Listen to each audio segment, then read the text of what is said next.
Live for tonight's full flag-to-flag coverage of the Cookout 400 at the Richmond Raceway in the NASCAR Cup Series return to the 2024 season. After a 2-week hiatus, 3 weeks since the last race at Indianapolis for the Brickyard 400, we are back to racing on a Sunday afternoon/Sunday evening yet again. A short track race with just 4 races remaining in the regular season coming into this race tonight. We'll highlight the point standings, the playoff standings, and more leading into the drop of the green flag for this one here today. 400 lap race around this 3/4 mile short track. Be sure to hit the like button, subscribe for more daily NASCAR content.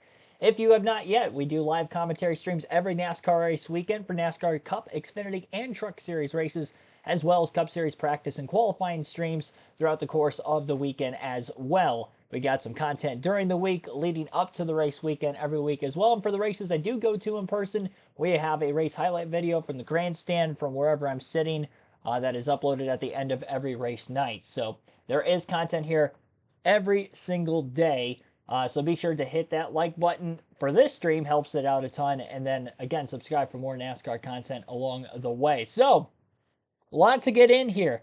We'll go over how the practice time sheet was. We'll go over the various tire rules that we'll be seeing in today's race. 2 different tires for the Cup Series race. Similar to what we saw back in North Wilkesboro Speedway. Obviously, this is a longer race and a points-paying race, so a little bit more importance as to what the strategy is going to look like today, as to when you go to the option tires, when are you going to use the standard primary tires throughout the course of this one. Could dictate definitely going to dictate exactly who ends up winning this race when it's all said and done, but cautions could definitely come into play with the strategy in that as well. I've got the point standings up on the screen right now. I'll actually go back to this in a second. First, I do want to highlight our fantasy league as we have just 4 races to go in the regular season. If you win the regular season and/or playoff championship, you do get 2 tickets to any NASCAR race if you're choosing the following season, excluding the Daytona 500. If you're not already in our league, you can join on the NASCAR mobile app or the NASCAR.com website.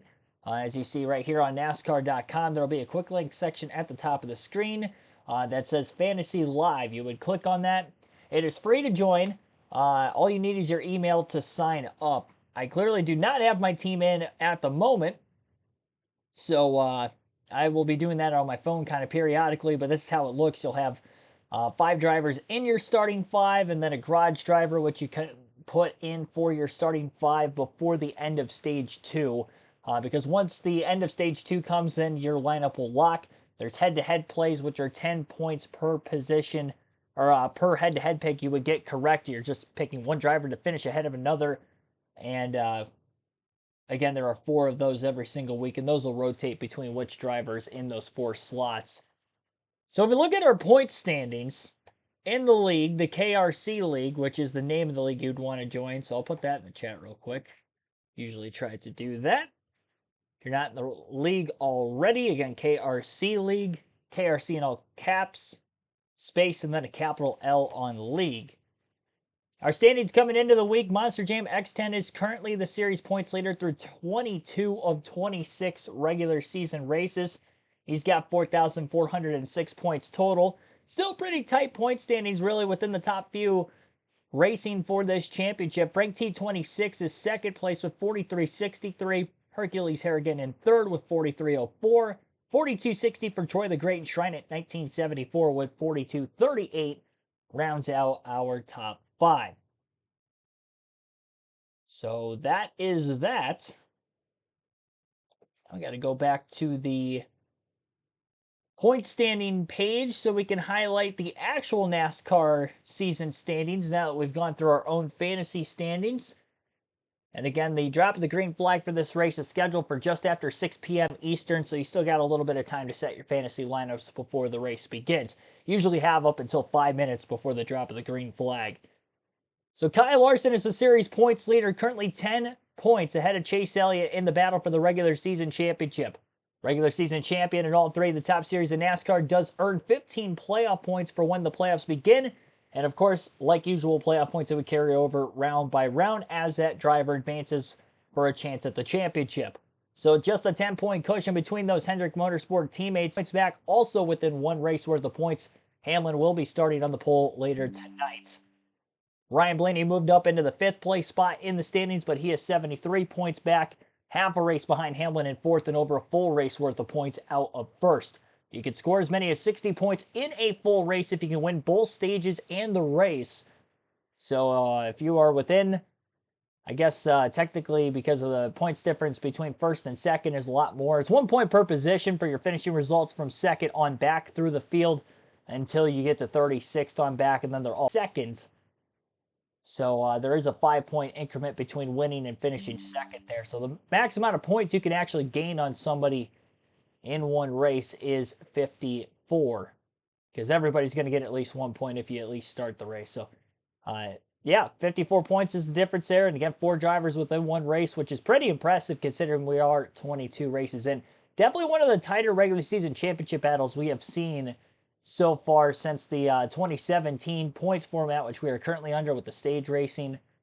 And then again, that 1 point per position, of course, stage points, 1 point per position for the top 10 positions in play at the end of the first 2 stages. The point system we have right now with the playoffs since 2017, this is probably the closest I've seen it within more than just 2 drivers. It's been a couple years where it's come down to the last race and the difference for the regular season championship battles, like between 20 points between 2 drivers, but having 3 within 15, 4 within 43, mathematically, Denny Hamlin could take the points lead tonight if something catastrophic were to happen to Larson, Elliott, Reddick, and Hamlin goes on and has a great race, which he could very well do.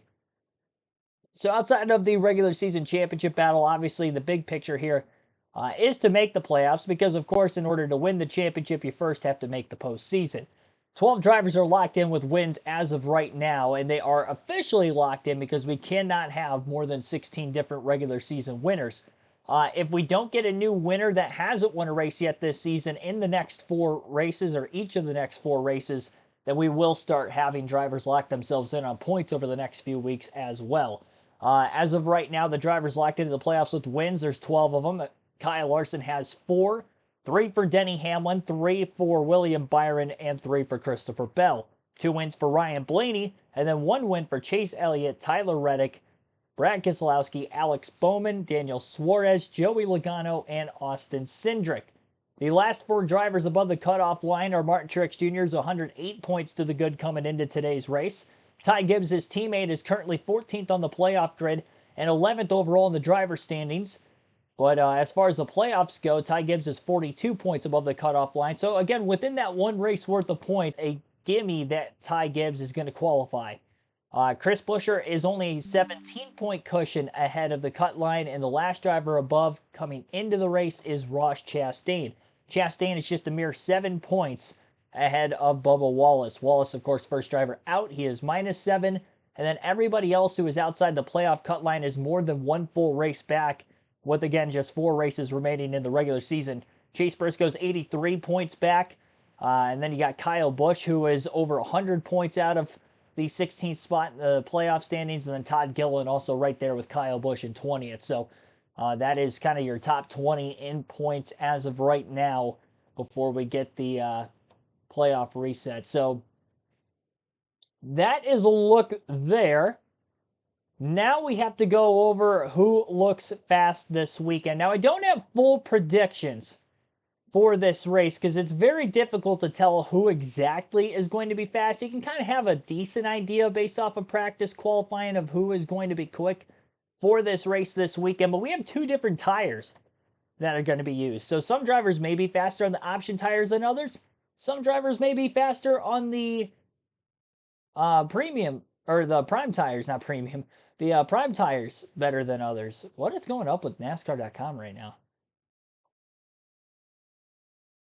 There we go. I thought I clicked on the entry list already. So we are going to look at practice times overall. Now, Austin Dillon was fastest overall in practice, and his fastest lap came on the primary tires. Bubba Wallace had the fastest option tire time overall, and a lot of the Toyotas seem to be quick on both the prime and the option tires. Now, based off of what I saw in practice yesterday and all the telemetry that was going on during practice that the NBC booth was giving us, it seemed like there was more fall off between the option and the prime tires. So the primary tires, the tires we use every week, it seems like you kind of steadily stay relatively the same pace throughout the course of the run. Now the pace is going to drop for both of these tires because of how abrasive the surface is at the Richmond Raceway. We're going to see probably 2 seconds or more of fall off over the course of about a 30 to 40 lap run. And we're pretty much going to see most of these teams go 60 to 70 laps on one set of tires before potentially making a green flag pit stop during stages 2 and 3, which are much longer. Stage 1 only 70 laps, so we're more than likely not going to see any green flag pit stops in the first stage. I would imagine everybody's going to start this race on the primary tire. Many at Richmond when you consider, again, how abrasive the racetrack is. So the option tires, they started off, it seemed like majority of the field when the track was rubbered in middle of the practice session, that they would run a faster lap time on the option tires right out of the gate. The first 15 laps or so, the option tires were much quicker than the prime tires. The fastest time is probably 2 to 4 tenths of a second quicker with the option tires than the prime tires. It was a very big difference.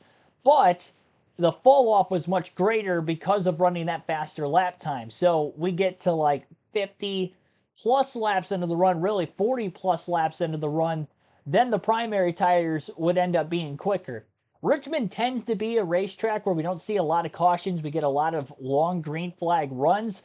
I would imagine that the primary tire is going to be the way to go for the long runs. And if we're going to have a caution late in stage 1, 2, or 3, where we're going to have about a 40 lap dash or shorter to the end of the stage, I think that's where you're going to see a lot of teams take the option tires. I think a lot of these teams are probably going to try to strategize to have an option tire ready for the end of the race, because if you don't have an option tire at the end, if we get a late caution, you're probably going to end up finishing pretty poorly. So when you use that other set of the option, that is where I think we're going to see the most strategies, right at the end of stage 1 and right at the end of stage 2 if we see cautions late in those stages. You don't want to burn through your tires quickly if we get a ton of cautions, especially in the first half of the race. I would imagine under a first yellow flag situation, we get 20 plus laps in the run, everybody will pit, probably take primes again, but I don't expect them to necessarily use the option tires in the first stage as much as what we would maybe see towards the end of stage 2 or stage 3. Again, only 70 laps in stage 1. We could see the first stage go green and there wouldn't be any pit stops. So then that would leave the final 2 stages of the race, and each of these teams would have 7 fresh sets of tires that they haven't used yet. So really the only way I see this race playing out to way more strategy is if we see a bunch of cautions, to be completely honest. Maybe you'll see some drivers in the back half of the lead lap go for an option tire early, like in the middle of the second stage, to just try to make up lap time and stay on the lead lap for their next pit stop. But as far as like contenders for the race win goes, I don't think you're really going to see a whole lot of strategy as far as to when you're going to see the primary tires. Again, I think it's pretty simple. If we get a caution in the final 40 laps or less of a stage, you're going to see the option tires go on. And primarily it would be stage 2 and stage 3. I don't think the teams are going to want to burn them up at stage 1. Maybe if it's a driver like Bubba Wallace who needs stage points, maybe he goes out, takes option tires, gets lucky that everybody else ends up taking the primary. He drives to the front, he gets a stage win, and he can get a little bit of a cushion over Ross Chastain in points, or vice versa. Maybe Chastain or Buescher could do that. But if they're not in a points predicament here into trying to make the playoffs, really just 4 drivers, maybe even Ty Gibbs, I don't see that. That's kind of my idea of how I think this is going to go. Ernest JGR Linden, Frank Powers, Robert Perkel, Billy Kramer, Jason Kirby, Jackson Robinson, NASCAR Penske Cup Series Racing. Thanks for tuning in, everybody. John Barber, thanks for tuning in also. Yeah, no more suffering. We are back to NASCAR starting this week. 14 weeks straight of NASCAR until the end of the season from here on out. Lap averages is interesting because I would imagine that all the lap averages were probably quickest on the option tires, if I had to guess.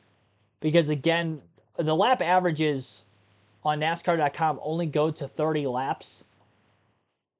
And that taper off period seemed to be after 40 or 50 laps on the option tires when the primaries would end up being quicker. I think you just lose so much time at the beginning of the run that you're never going to be able to make that time back up again on the primaries in the back half of the run. That's what Steve Letarte was saying over the broadcast, so I'm kind of regurgitating what he was saying yesterday in practice. But I would agree with him. Yeah, Zane Smith had the best 5-lap average in practice yesterday. Ross Chastain had the best 10-lap average. Suarez with the best 15-lap average, 20, 25, and 30. So both the Trackhouse cars look pretty good on the option tires, which is going to be interesting because I don't think either one of them qualified particularly well, so they'll be starting deeper in the field. I know Chastain didn't qualify well. Suarez, I believe, was right around him. Yeah, they're both starting in the same row, 21st, 22nd. They'll be back in row 11. So I don't expect them to be quick on these primary tires out of the gate. But if they can get track position by the final stage and get to those option tires, that could be the way to go for them. One thing, too, in practice yesterday, trying these option tires out, and even primaries for that matter, practice took place at about 4:30 Eastern to 5:15 Eastern time. When we get into the nighttime of this race, the track is going to be much cooler than what it was yesterday during practice and qualifying when they initially had the option tires on. So that could be a completely different gauge as well. It's definitely going to be tough to narrow down who exactly is going to win this thing today.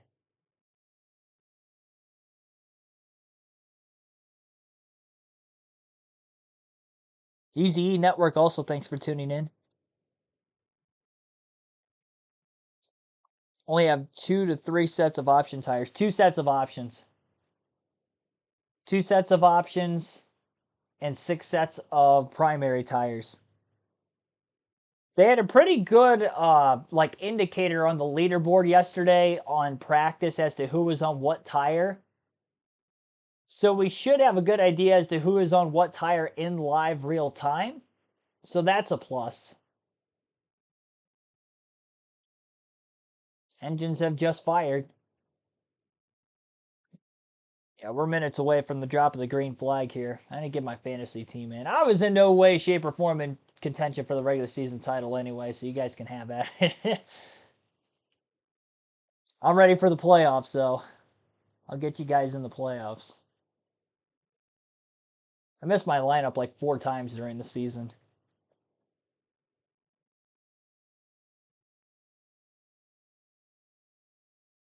Maybe an issue on right front setup if it's too aggressive. Potentially.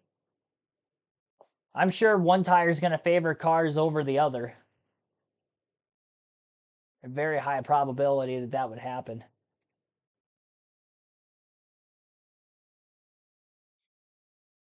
Honestly, I just think whoever's faster early in the race is not going to be the fastest at the end of the race. That's my biggest prediction I think I'm going to take away based off of practice yesterday. I'm not going to say that if Denny Hamlin goes out, dominates from the pole here and ends up leading like the first 150 laps of the race, I'm not going to say that he isn't going to have a fast car at the end of the race, but I don't think he'll have the fastest car at the end of the race. I think whoever looks like it's going to be the fastest through stage 1, most of stage 2, I say that driver does not win the race. That's my prediction. The track's going to go through so much changes, and the primary tires more than likely will be used up in the first half of the race over the option tire. Every team is going to want to save a set of option tires. The only way a team would not save a set of option tires at the end of the race is if they're not even in race win contention and they figure, hey, nobody else is taking these tires. I might as well take them towards the end of a stage and try to get some stage points out of it. Again, hence like a Bubba Wallace, Ross Chastain, Ty Gibbs, Chris Buescher, all those guys on the bubble for the playoffs. And if one of them does it, I would imagine the others would end up doing that if it came down to a green flag pit stop situation and they could see that. Obviously, under caution, everybody's pitting at the same time. You don't know who's putting what tire on when. So that will be a little bit more of a mystery. But more so, I say, in the middle of the race of what we would at the end. Because at the end of the race, at least for the crew chiefs, I would assume that's going to be easier. Because not only they know what they're going to do, but you're going to have a good idea of what your competition's going to end up doing. The guys that you're running around for position or for the win at the end of the race, because you can just kind of do the quick, easy math. Be like, hey, they've already used 5 sets of their prime, so they only got 1 set left. And they use both their options, so they're obviously going to have prime tires. They're going to be quicker than them. Yeah, it's definitely going to be different for sure. This is something that other motorsports, obviously do. This is just new territory for NASCAR. And the option tires were holding up in practice, and they held up at North Wilkesboro during the All-Star race. I don't think we're going to see like any tire blowouts or anything of that nature. If somebody does have a flat tire, it's going to be just because they ran the air pressure too low early in the run. But we're not going to have like a, 2022 situation where there was those couple races where the tires, like a Bristol or something, there was just a lot of load. Guys were blowing tires. We're not going to have one of those situations tonight, so we shouldn't have to worry about that. A lot of those drivers in practice yesterday ran 80-plus laps. A large majority of them did. So, a lot of laps on both sets of tires. Cars are rolling out onto the racetrack, so as we're a few pace laps away from the drop of the green flag, we'll go through the starting lineup of tonight's Cookout 400 at the Richmond Raceway. Denny Hamlin, multi-time Richmond winner and hometown native, will be on the pole for this one, his third pole of the 2024 season. Martin Truex Jr. still searching for his first win in what is his final full-time Cup Series season. He's 108 points also above that cutoff line. In row number 2, it's going to be Josh Berry, Chase Elliott. Berry's had some great performances on the short tracks this year. Definitely could be a good sleeper pick for your fantasy team if you did not put him in. Chase Elliott is only a one-time winner this season at Texas Motor Speedway, trying to get win 2 and maybe take the points lead overall as he outqualified his Hendrick Motorsport counterpart, Kyle Larson.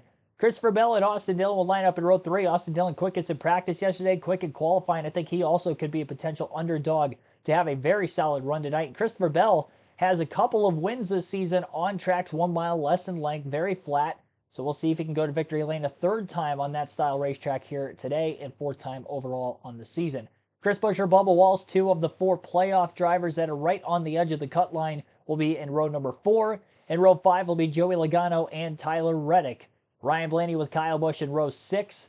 Row 7 for William Byron, Ty Gibbs. Kyle Larson, Noah Gragson back in row 8. Larson, again, the series points leader. 10 points ahead of Chase Elliott coming into the night. Alex Bowman, Austin Cindric in row 9. Carson Hocevar, Zane Smith, the Spire rookies, are in row 10. Both the Trackhouse Chevy drivers are in row 11 of Daniel Suarez, Ross Chastain. Todd Gilliland, Corey LaJoie in row 12.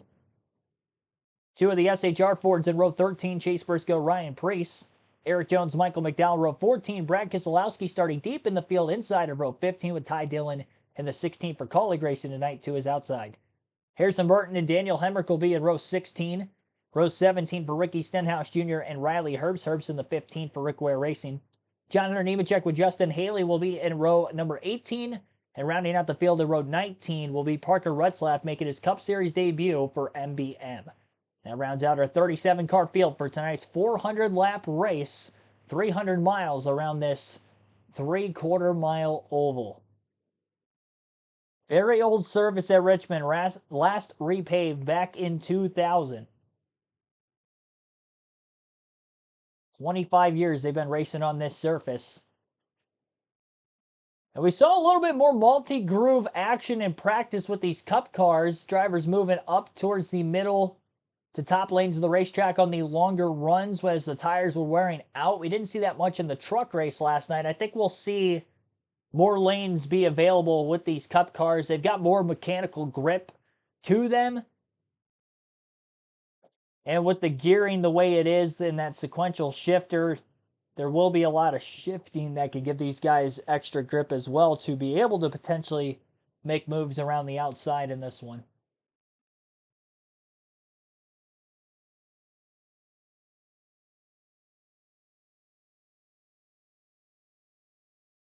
Scenario for a long run for victory stage 3. Fuel economy run. Nah, it wouldn't be a fuel economy run. I don't think we'll see anything like that today. It'd be for tire wear. These drivers are going to have to pit for tires well before they would pit for fuel. Too worn out of a surface. John Fleming, thanks for tuning in also. And everybody else who I wasn't able to shout out prior to the start of tonight's race. Tyler Bonifant, thanks for tuning in also. Good commentator at a local short track. I appreciate that.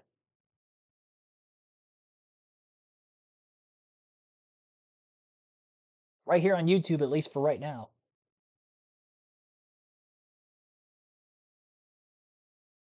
We'll have a little bit of the race audio from time to time from the USA Network broadcast. That is where you can watch tonight's race visually. No visuals here on the channel, but we will have audio at times. I'll be doing commentary throughout the whole race as well. And that is due to copyright issues, obviously, that I can't actually show the visuals of the race. In an ideal situation, I would love to show the race as I'm commentating it. But yeah, the stream will get taken down in seconds, so we're not going to do that. But we're still going to have a lot of fun, as we usually do every NASCAR race weekend.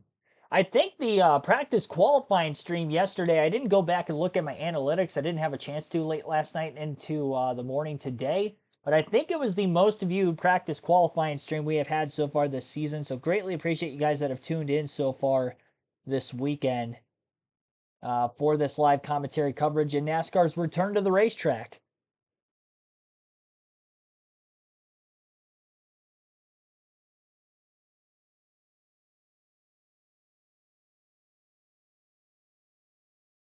Yeah, they got the point standings up on screen. More than likely a must-win situation for at least Kyle Busch, Todd Gilliland in points on back. That'd be 19th in the standings on back. And remember, you don't have to be in the top 30 in the points overall with a win. You just have to get a win if you're a full-time Cup Series regular at this juncture of the season, unless you are Bubba Wallace and maybe Chase Briscoe under a similar circumstance to what has happened already to Chastain and Buescher with multiple DNFs in the last few races. That's why they went from 50 plus points above the cutoff line to just plus 17, plus 7. Wallace having great runs the last several races. So I wouldn't say that Briscoe at minus 83 is completely out of pointing his way in, though his consistency has been a lack thereof compared to Wallace in the last several weeks. So they're going to have to pick it up quite a bit, and they're starting deep in the field again today. So that's not going to be a good start for him here, especially at this first stage only being 70 laps. By far the shortest stage of the night. Yellow flag is still out, so we are still at least more than one more pace lap away from getting this thing started. Don't see Busch winning all year. Struggling. I think the only chance he has at a win is a super speedway. And we have 3 of them left. Because he won at Dega last year. He had a lot of speed at Daytona in the 500 again this season. Remember, he was a part of that 3-wide finish at Atlanta and led quite a few laps there as well. This next-gen era has been good. Austin Dillon won a summer race at Daytona in 2022. Really, ever since then, they've been really good on the super speedways. They've had a lot of speed. They've probably been the best Chevy program on super speedways, even though Hendrick Motorsports had a 1-2 finish in the Daytona 500. I don't think they had quite as much speed throughout speed weeks as what RCR did with the 3 and the 8. If Busch is to win a race this season, I do think it would come at one of those 3 tracks. You hate to bank on having to win a super speedway, but I think that's where they're going to at least have the speed capable of winning. So I wouldn't be shocked if he goes out and ends up... That'd be insane if it was at Daytona and he gets into the playoffs that way. That would be insane. That would really turn Kyle Busch's season around. Because he's had good runs on the road courses, but he just hasn't had race-winning speed there. And there's 2 of those in the playoffs with the Roval and Watkins Glen as well. So, I mean, if he could somehow win Daytona, I'm not going to say Busch is going to get bounced in the first round of the playoffs, honestly. I think he could potentially make it to, like, the round of 8. But he's got to get that win to get in, because I don't think he's going to make up a 112-point deficit in just 4 races.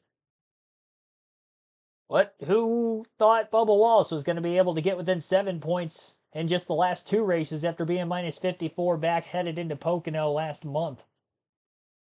Pace cars on pit road after the restart zone. Hamlin leads the field of the green. We're underway in the Cookout 400 at Richmond.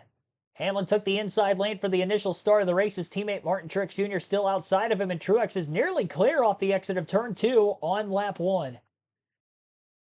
Half a car length out ahead. Denny still on the bottom of the racetrack. Truex going to pitch the 11 down on corner entry. Slide up to try to have a slightly straighter exit. But Denny Hamlin really well on the bottom lane off turn 4. Better drive off than Truex clears Martin Truex Jr. into turn 1. And Hamlin by inches at the start-finish line also led the first lap of the race. Side by side for position around Joey Logano as he gets underneath the 3 car of Austin Dillon. Dillon trying to crowd him a bit. Joey with a good move to get underneath. Side-by-side battle for 8th. And they were side-by-side just in front of him between Buescher and Wallace. Wallace finally won that battle for the 6th place spot as he gets in front of the 17. 22 still underneath the 3 door-to-door. 17 of Buescher might have held Logano up on the bottom lane in the middle of the corner. Back half of the field around Ty Dillon, Harrison Burton, and Brad Keselowski. They're still 3 wide deep. And now funneled down to side-by-side and 3 wide up back in the top 10 as Buescher off to a slow start.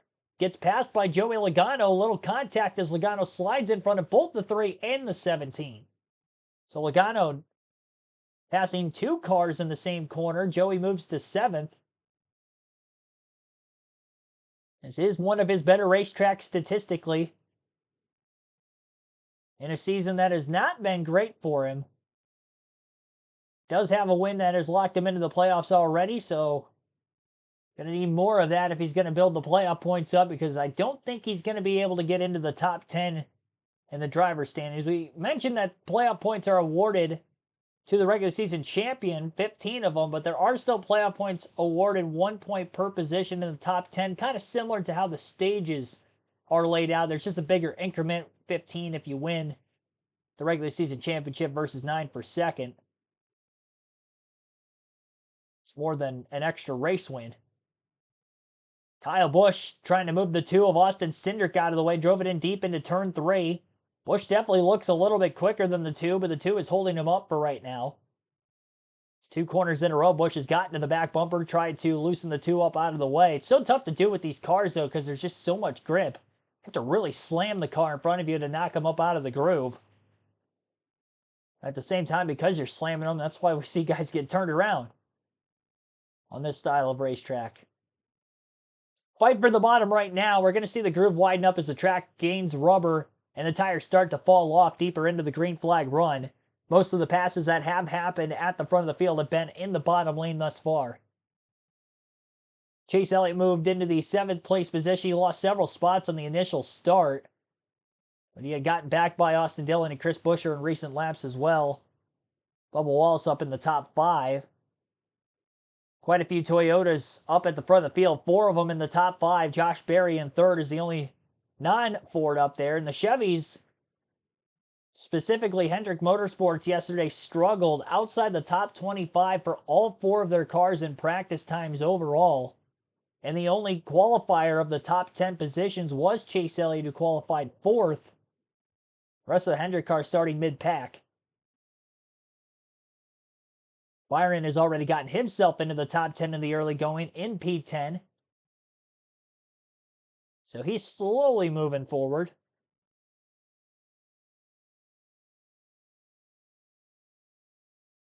"11 laps complete, and pole sitter Denny Hamlin has led them all so far. And we've already seen a ton of lap time fall off. Hamlin's fastest lap was on lap 3. It was a 22.735. The last lap at the start-finish line was a 24.031. 1.3 seconds of tire fall off for Hamlin in just 12 laps into this run. And that's the driver with clean air, too. So, again, this track very, very abrasive. We see a ton of cautions piling on top of each other. We're not going to see as many pit stops during yellow flag situations, but if they're spaced out enough, We get 30, 40 laps or more into a green flag run.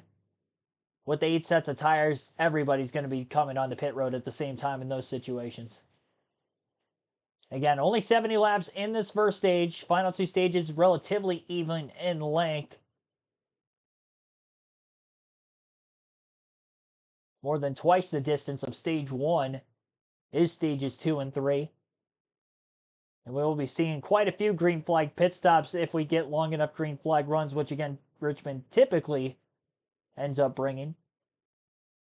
Kyle Larson trying to bump Ross Chastain out of the way. All over him in turns 1 and 2. Larson up a few spots from the start, 18th to 14th. And he's trying to get that outside lane working for him. Larson had a big night last night, won his 3rd career Knoxville Nationals from the pole. So congratulations for him there. And that was after practicing and qualifying his cup car just out in Knoxville, Iowa, and had a successful night there.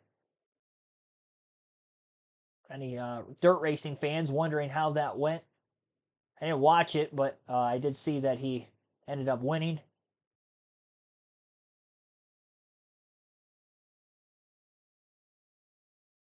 Watching the Truck Series race last night. Clearly, because I was streaming it, so anybody that was in the chat for that one knows what I was doing last night. By the way, pretty good crowd on hands.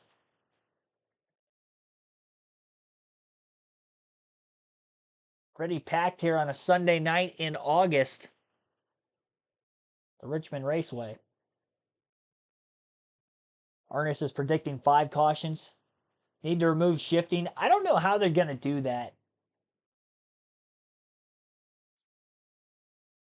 Like, with the cars the way they are, I don't know if they can go back to the old, shifting that they had before, and not with the sequential gearbox they have now. I don't know if they can go back to the H pattern, to be completely honest.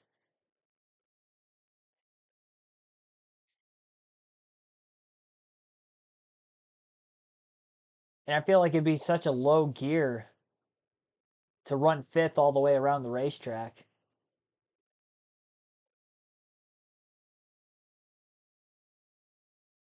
Because what would probably end up happening is if they had a tire that would fall off more, even on tracks other than like Richmond, which is going to have a lot of fall off. Like if we go to Martinsville, where we're not seeing a lot of tire fall off with these next-gen cars, for instance, and they're already kind of shifting there, they would actually shift from time to time, even in the Gen 6 car from 3rd to 4th. You get deeper in the run and the tires fall off. So if the tires started falling off, at Martinsville, even if we didn't have the sequential gearbox we would have now, you'd still probably see shifting going on. So I don't really know how much taking away shifting is going to take away overall grip. It'll take away a little bit. But the slower the car's going in the center of the corner, you're still going to be able to grab a gear and get the speeds back up. That's going to be the fastest way to making a lap at that point. Full screen commercial break for the first time here tonight in the Cookout 400. On lap 22, we'll go through the full field running order here in the early going. Again, Denny Hamlin leads by 9/10 of a second over Martin Truex Jr. Christopher Bell is in 3rd. Joey Logano 4th. Josh Berry in 5th. Bubba Wallace 6th. Chase Elliott 7th. Chris Buescher 8th. Austin Dillon 9th. And William Byron 10th. Tyler Reddick in 11th. 12th for Ryan Blaney. Ross Chastain 13th. Ty Gibbs 14th. Kyle Larson 15th. 16th for Carson Hocevar. Kyle Busch in 17th. 18th for Austin Cindric. Alex Bowman 19th. Daniel Suarez 20th. 21st for Todd Gillen. Zane Smith 22nd. Noah Gragson 23rd. 24th for Eric Jones. Ryan Preece 25th. Corey LaJoie 26th. Brad Keselowski 27th. 28th is Chase Briscoe. 29th Harrison Burton. Ricky Stenhouse Jr. 30th.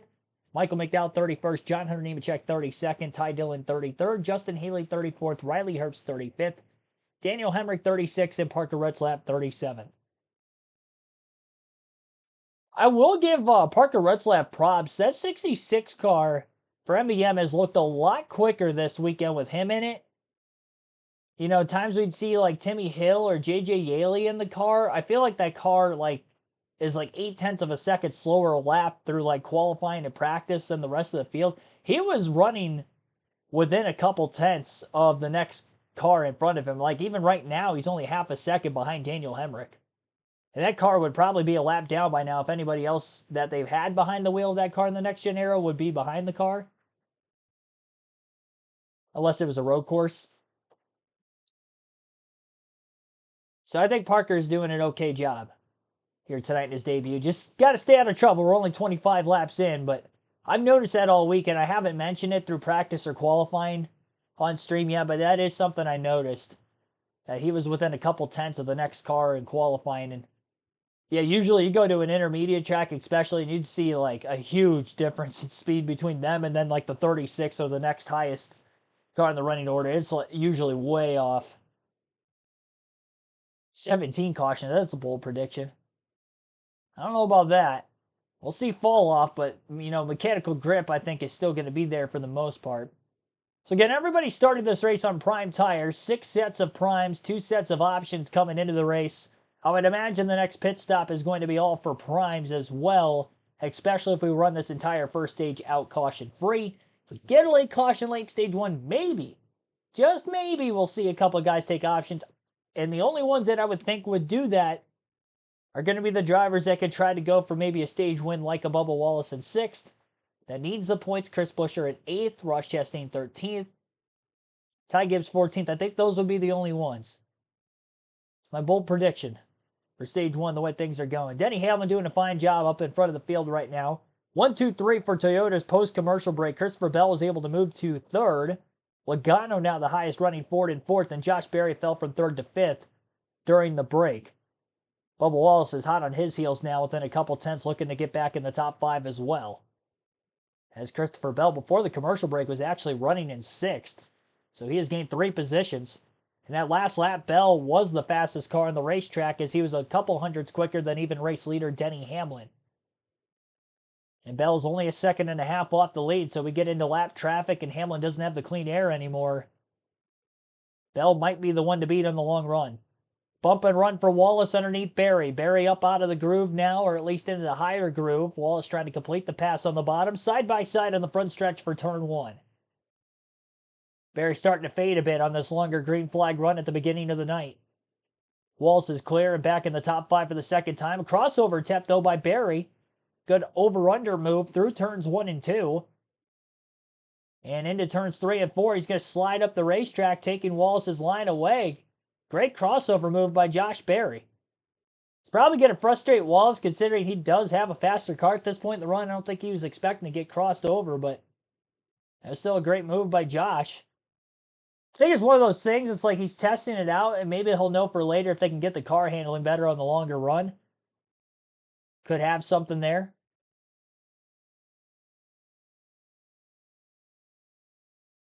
I will say for Christopher Bell and Bubba Wallace in particular, they were the 2 fastest on option tires overall in practice yesterday, so the fact that they're this quick and staying up at the front on the prime tires, I think is very telling, especially Christopher Bell. Like, he's the fastest car on track with the prime tires. He was the fastest with the options yesterday. I think he might be the guy to beat here tonight. He may be my mid-race pick at this point.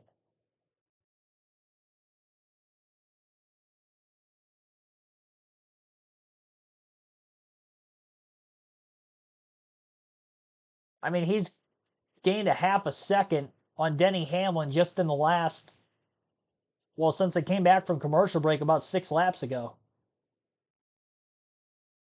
Now he's only 9/10 of a second off the lead and looking to pass Martin Truex Jr. for second. He'll do just that through turns 1 and 2. On the outside, which is going to make the drive off a little bit quicker for Bell. Usually takes a couple laps to make the pass down on the bottom. If you can get to the outside of a car, you can get it done much quicker, especially if you are faster than the driver you are trying to make the pass on. So Bell into second. Definitely moving forward quickly.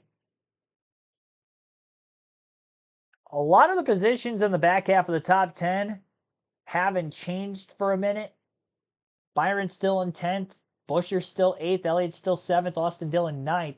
They've pretty much been sitting there since they started, but the top 6 have definitely been swapping for position quite a bit here in the early going. Outside of course, race leader Denny Hamlin, who's led all 37 so far.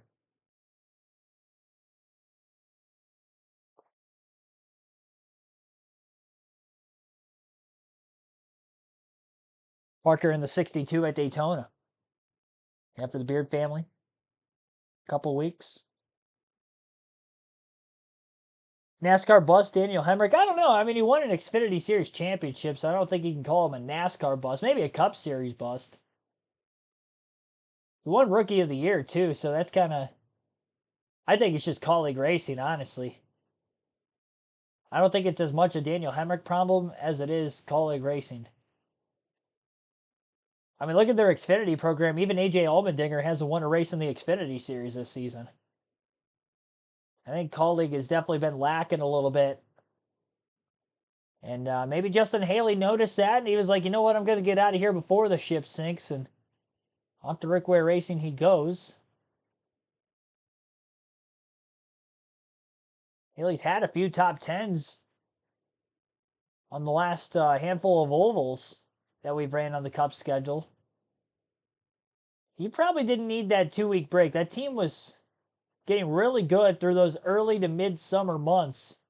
June, July, he was having his best runs of the year. Fortunately, back at 31st in the early going of this race, just trying to stay on the lead lap as long as he can. Denny Hamlin has not lapped anybody yet, but we've got a battle for the lead cooking. As Christopher Bell looked to the inside of Hamlin, he got underneath him for a brief moment through turns 1 and 2. Bell's just able to drive it in so much deeper than everybody else, and on top of that, he's still able to get back to the gas in a decent spot. Not that last time, he slid up the track quite a bit. It looked like Hamlin took his line away in the middle of the corner. Bell tried to get underneath them through 1 and 2 the last lap, and then 3 and 4 he went to the top. Hamlin slid up, and Bell slid even wider. Now he's a few tenths back again. But again, Hamlin's lost the clean air, so he's going to have to move to the outside to try to catch some of that clean air on his nose. Parker Retzlaff is in front of him. Hamlin again going up. Bell will go to the bottom of the racetrack. He's trying to run a different line than Hamlin, even though the 66 is there. They're not directly behind the 66 at the moment. And Truex, although he's in third and got passed by Bell laps ago, he's still within a second of the lead. Over 3 seconds back to Logano, though, in fourth. Austin Dillon also just passed Josh Berry for 7th. Elliott also got around him recently for 6th. So Berry now back to 8th. Tyler Reddick made a pass to get into the top 10 of William Byron within the last few laps. First time Reddick has cracked the top 10 tonight.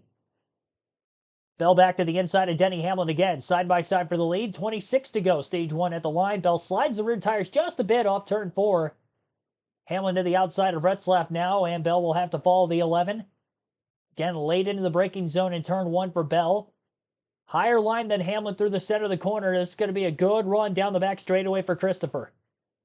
But he's still not close enough to the back bumper of the 11 getting into the corner of turns 3 and 4. Truex passing Retzlaff now as well as battle for the lead continues on. Truex is now closing in on both of the top 2. And Logano also within 2.5 seconds of the lead. And the lap traffic is not going away. There is a ton of lap traffic in front of Hamlin, Bell, and Truex. Bell to the outside of Hamlin through 1 and 2. Now in 3 and 4, same thing. 24 to go in the stage this time by, and Christopher Bell will lead his first lap of the race at the line. Still side by side for the lead into turns 1 and 2 on entry at least. Bell going to give the 11 a little bit of room down on the bottom, but Christopher did lead his first lap that last time by. And now middle of the back straightaway, Christopher Bell is clear. Moves to the bottom of the racetrack on Denny Hamlin. And Riley Herbst is now the last car in the lead lap, and Hamlin may lose second to Truex. Truex also to the outside of the 11. So Bell to the lead. Truex now trying to take over second. Hamlin fading a little bit as we're nearing 50 laps into this green flag run to begin the race today. Commercial break on the USA Network. Top 10 positions have Christopher Bell in the lead. Martin Truex Jr. has finally taken over second. Denny Hamlin third. Joey Logano fourth. Bubba Wallace fifth. 6th for Chase Elliott, Austin Dillon 7th, Chris Buescher 8th, Josh Berry 9th, and Tyler Reddick 10th. Top 10 within about 9.9 seconds of the race lead. Just a couple cars a lap down here in stage 1 as we're 50 laps in. Hemrick, Herbst, and Retzlaff have all gone a lap prior to the drop of the green flag. So our average race speed is up over 100 miles per hour, 109.44 as of right now. And still caution free. Denny Hamlin led the first 45 laps from the pole, and Christopher Bell has led now the last 6. Be sure to hit the like button on the stream if you have not done so yet. Subscribe for more NASCAR content, live NASCAR commentary streams every race weekend for Cup Xfinity Truck Series races, as well as Cup practice and qualifying for races that don't go to in person. I will be at the Michigan Cup Series race next weekend. Plan is to still do live commentary for practice qualifying on Saturday, as well as the Xfinity Series race Saturday afternoon, but I will not be able to do live commentary for next Sunday's race. So later that night after the race, I will have uploaded videos from the track, race highlight videos from the grandstands, and usually try to compile one big one into about a 20 to 25 minute video of the full highlights of the race, again from my seating view. So sure to check that out.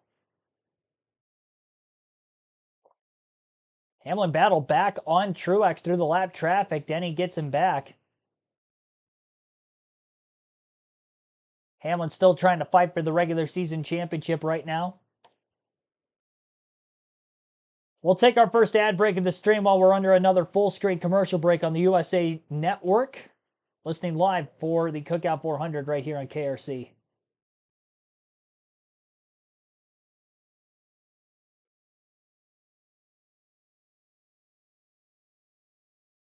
Now it's Bell, Hamlin, Truex Jr., Logano, and Wallace top 5. Bell, with his 8 laps led, is over 600 laps led this year. That is the most in his career. He has 1.1 second lead now over Denny Hamlin.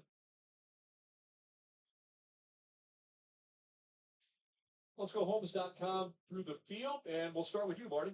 Quarterback stage 1 clicking by fast. Just 16 to go in this first stage of the night. And how about this stretch for Bubba Wallace and his crew chief, Booty Barker? They have gained 44 points to the cut line in the last 3 races. And here tonight, they've already gained a couple of spots after the start. They started 8th, they're up to 5th, and his only complaint, a little bit too free on entry, Kim.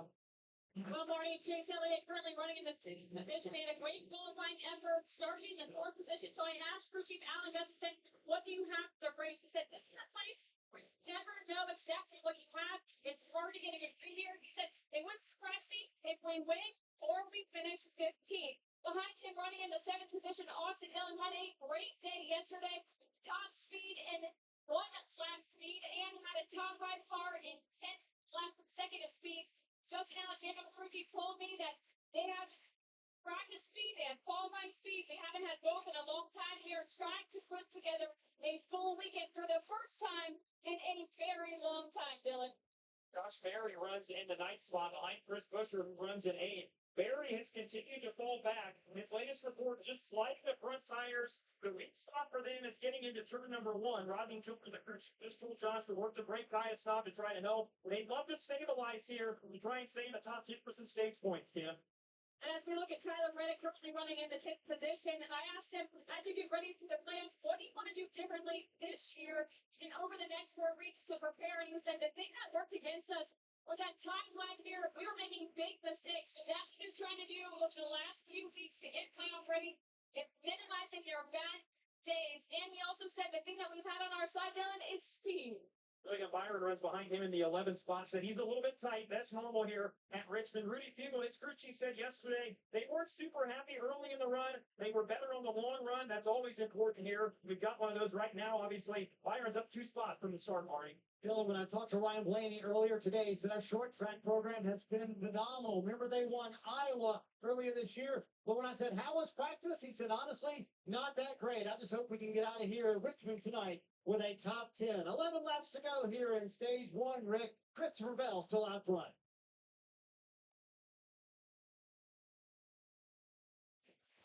Bell, look at how he had to negotiate around the 51 of Justin Haley. And sliding up the racetrack. Again, see Bell leading this race right now. Under 10 laps to go. And remember, the 11 and the 19, they're on the same team. Well, sort of. As we look at this, the 11 drifts up the track a little bit, gets into the 19 into the 15, and contact is made. This is short track racing, right, Jeff? That's what Denny said. Martin doesn't feel the same way. Under 9 laps to go in stage 1. We mentioned it early. You could see long green flag runs here at Richmond, and this one has been green since the first lap. We're seeing drivers go way up the racetrack, like Ty Dillon there in the 16. For these drivers toward the back, this last 8 laps right here could be the difference in their race. Staying on the lead lap or being perhaps the free pass. The first car 1 lap down. We saw that battle between the 51 of Justin Haley and the 20 of Bell. Well, it continues. Bell with that big slide. The 51 did nothing wrong. He's trying to keep this race going, and the 20 just goes in and kind of bullies him out of the way as the leader has every right to do it. But you can see he's had enough. Now the 51 has to turn his attention to the 34 behind him and try to hold off McDowell and hope Bell doesn't lap any more cars. That's an aggressive move racing a black car. He's just like, I've had enough. That's great. That's what this racing is. It's so competitive. It's turned into a lot of contacts like that. Guys just get to the point where like, I'm going to still take this spot no matter how I have to. Haley wants to stay in that free pass position. It's the highest scored lap down car. Haley's in it right now as long as Bell doesn't pass the next car in front of him, which would be Corey LaJoy. And if he wouldn't get passed by McDowell, which right now, McDowell on the bottom of the racetrack trying to get that free pass position, he takes it away from Haley. And bad news for both of them. The 20 of Bell has the 7 basically in his sights. I think he's going to make short work of Corey LaJoy. Corey giving it everything he can on the top of the racetrack, but the 20 just relentless rolling the ball. Now, Christopher Bell does not have the entry that he wants. Has to enter much straighter because he's on the bottom of the racetrack, but just a better race car. Able to turn the middle, lead with the rear grip. 4 laps to go in stage 1. Christopher Bell leads by 1.5 seconds over Denny Hamlin, 2.2 seconds over Martin Truex Jr. in third. Joey Logano in fourth, 3.3 seconds back, and Bubba Wallace is 6 seconds off the lead in fifth. So again, that is the top 5 positions here late in the stage. Looks like our first yellow is going to end up being the stage caution here. 3 laps to go now in stage 1. Tyler Reddick made a pass for 9th on Josh Berry a few laps ago, so another stage point potentially for Reddick, who is also in the regular season championship hunt. And Kyle Larson, the points leader, not looking at getting stage points here in stage 1 tonight. 13th currently. So Reddick, who was 15 back, could get 2. And Chase Elliott could get 5 points back on Larson as he came in minus 10. So that regular season championship battle going to get even tighter. Denny Hamlin was minus 43, and he could get 9 to Larson's 0. Be a 33-point difference between first and fourth in the standings going into stage 2 here tonight. Michael McDowell and Corey LaJoy are battling for the free pass position as of right now with 1 lap to go in the stage. LaJoy on the outside of the track and Michael McDowell on the bottom. This is a battle for the 29th place position on the racetrack.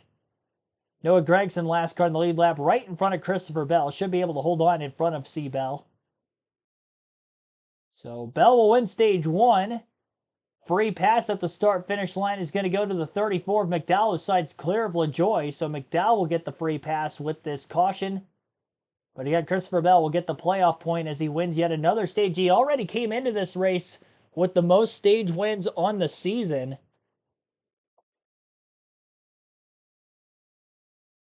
And now he adds another one to that total that he already had coming into the night. And Christopher Bell came into this race with 9 stage wins, so this is stage win number 10 of the year for Christopher. So racking those up as he ended up a couple seconds ahead of Hamlin at the line. Denny Hamlin second in stage 1, Martin Truex Jr. third, Joey Logano fourth, Bubba Wallace 5th, Chase Elliott 6th, Austin Dillon 7th, Chris Buescher 8th, Tyler Reddick 9th, and Josh Berry 10th. 1 point per position, and again a playoff point for winning the stage as well. 10 regular season points for the stage win for the 20 team.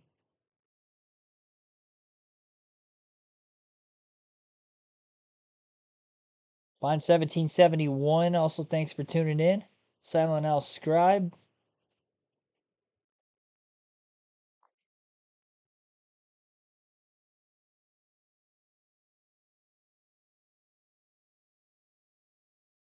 Well, Busher didn't win 3 races in a row, but he did win 3 races. It was 3 ovals in a row because I think they had Watkins Glen after Michigan last year. Actually, Watkins Glen and Indy. It was 3 ovals in a row. I think he won 3 of 5 races. He won Richmond, Michigan back to back, and then they had the Indy Road Course, Watkins Glen, and then Daytona when he won. But yeah, I mean, he got hot, had a good time last year, made the round of 8 of the playoffs, so we'll see if he can do that again this year.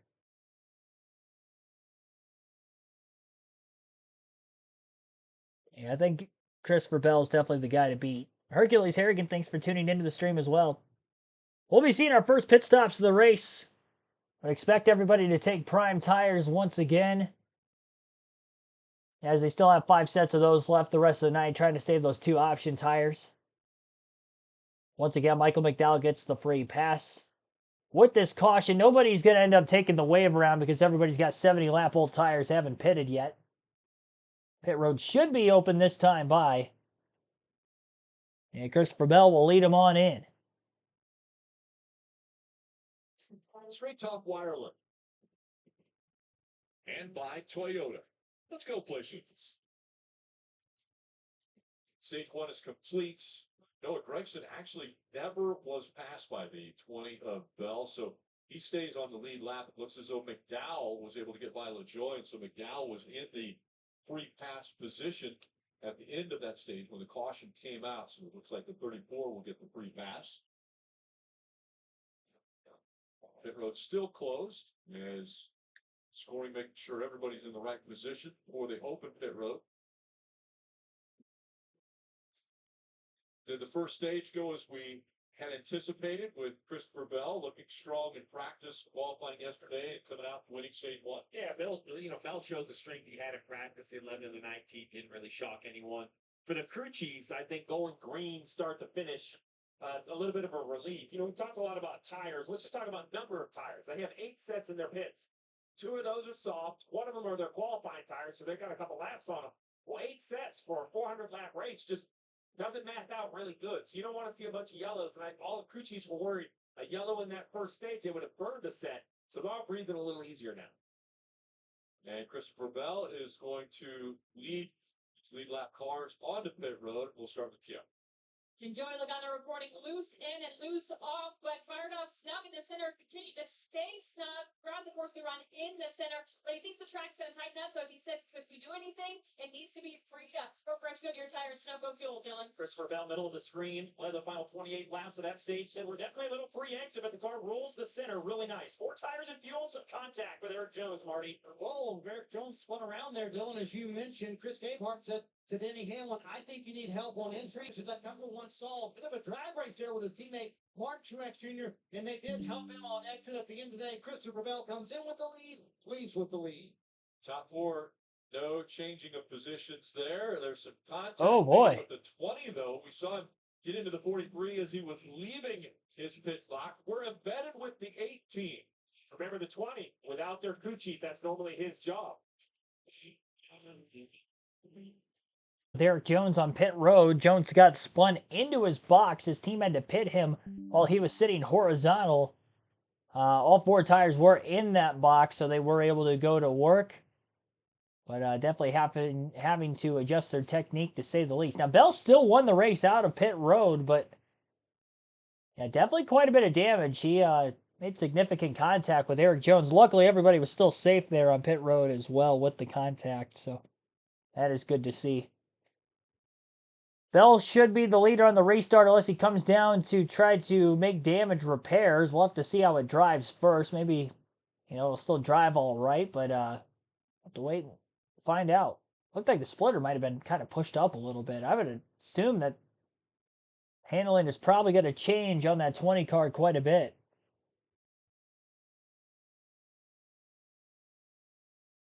So we'll take another ad break here before we get into the restart to begin stage number 2. Again, Christopher Bell, your race leader and stage 1 winner tonight at Richmond. You're listening live to the Cookout 400 on KRC.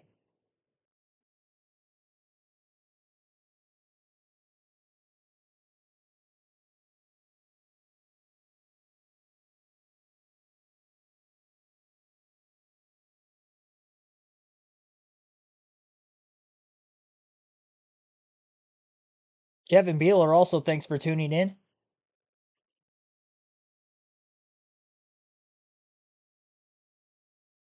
Yeah, Hamlin's definitely a good short track racer. He's been the best short track racer in NASCAR the last several years. It was always head to head between him and Kyle Busch there through like the mid 2010s. And then ever since we turned the calendar to 2021, I think Hamlin's taken over as the best short track racer in the Cup Series. Remember, Adam Stevens at home, Chris Sherwood, the car chief, making the call. Let's listen into the radio.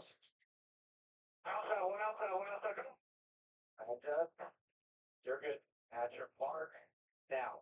Yeah, that was more exciting than I was anticipating. It didn't sound like anything just egregious to me, Jeff, but I think it's just tempo, timing, different audio. I thought Chris did a nice job. But remember, new at this, and Christopher hearing a different voice. But what I heard of the driver is outside, meaning I can't go all the way to the outside of the wall. But what I needed to hear is he's going to stop 2 boxes ahead. I needed to be told, stop, stop, stop, don't go. Yeah, that's almost a wait. It was even a little bit of contact on the 10. So loss of contact. We'll have to see if the damage affects the 20th belt. So Bell made contact with not only Eric Jones, but a little contact with the 10 of Noah Gragson as well. Going green here. On pit road. Added a lap. Let's check in with Marty. We're going to be embedded with that 18. And I want to introduce you, Rick, to Jerry Tuttle, the hauler driver for Kyle Busch's team. And he has probably the most unique outside of the sport job in the garage area. He raises world-class bulls for PBR competition. In fact, one of his bulls, Raging JT, won the World Championship in 2010. His most recent championship contending bull, who was at the World Finals in May, is named Fat Randy. In fact, it's Fat Randy. So I had to ask Randall Burnett, who you guys know is not exactly a quote fat guy, right? How did that come about? He said, well, I tend to graze in the hauler on the snack floor. So my joking nickname in the team is Fat Randy. They named the bull after me, and he tried to win a world championship for Jerry earlier this year. Such a great story. First tanker, Auction Tires, Daniel Suarez will start just inside the top 20. We're going to see how this goes. McDowell also with. All right, here we go. Lap 81 restart. Christopher Bell on the bottom. Green flag back in the air. Trying to take a little bit of a shortcut. Not all the way down to the apron, but just the way he arced the restart off after they went past the start-finish line. Byron going to the outside, nearly 3 wide with a couple cars. Larson was outside 3 wide and some contact a little bit behind him. Bubba Wallace lost a few spots on pit road. He's now outside the top 10. I think that's where the contact took place. Oh, it's like the 23 and the 4 maybe got together a bit there. Nothing egregious. Staying green and staying side by side for the lead at the very front of the field as well. Larson, Byron, Reddick 3 wide through 1 and 2 down the backstretch. All battling for 9th. Hamlin still staying to the outside of the 20 of Bell. Hamlin had good fire off speed. He led the first 44 laps of this race before losing the lead to Christopher Bell, who led the rest of the laps to the end of stage 1. Won the race off pit road, and now Denny Hamlin, who was second out of the pits, outside of row 1, trying to take the lead away. Hasn't been able to do it yet. But you would have to think he's in the... And Joey Logano outside of Martin Truex Jr. battling for 3rd place as well. A pretty tight battle, and also side by side behind them. Chase Elliott, Austin Dillon. So top 6 have 3 battles going on simultaneously, all door to door. Contact between Hamlin and Bell through turns 3 and 4. Very minimal, but they were rubbing fenders. I couldn't even tell who led that last lap at the line. It looked like on our scoring it was Denny Hamlin.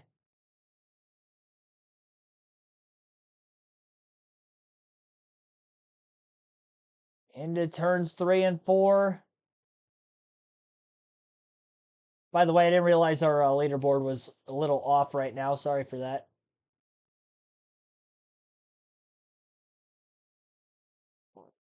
All right, it's on lap 86, 87.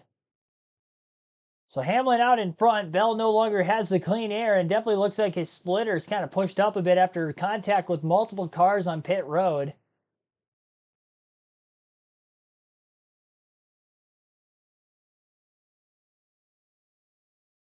Bell definitely losing time.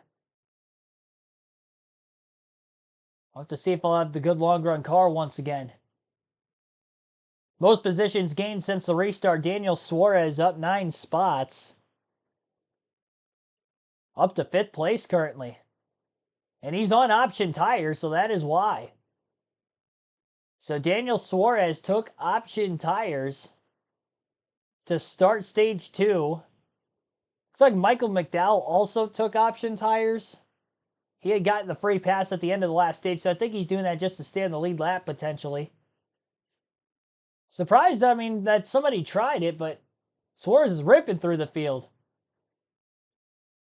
Getting those option tires very quick. A couple tenths faster a lap through practice for about the first 15 laps of the run.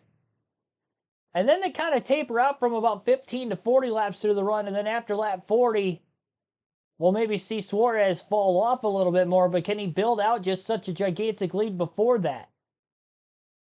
I mean, he has already come from outside the top 15 on the restart to 3rd. He's within 0.8 of a second of the 2 leaders, Christopher Bell and Denny Hamlin. I mean, he's just been passing cars with ease on that outside lane. So Suarez maybe going to try to take advantage of this. Find a way to win stage 2, get a playoff point.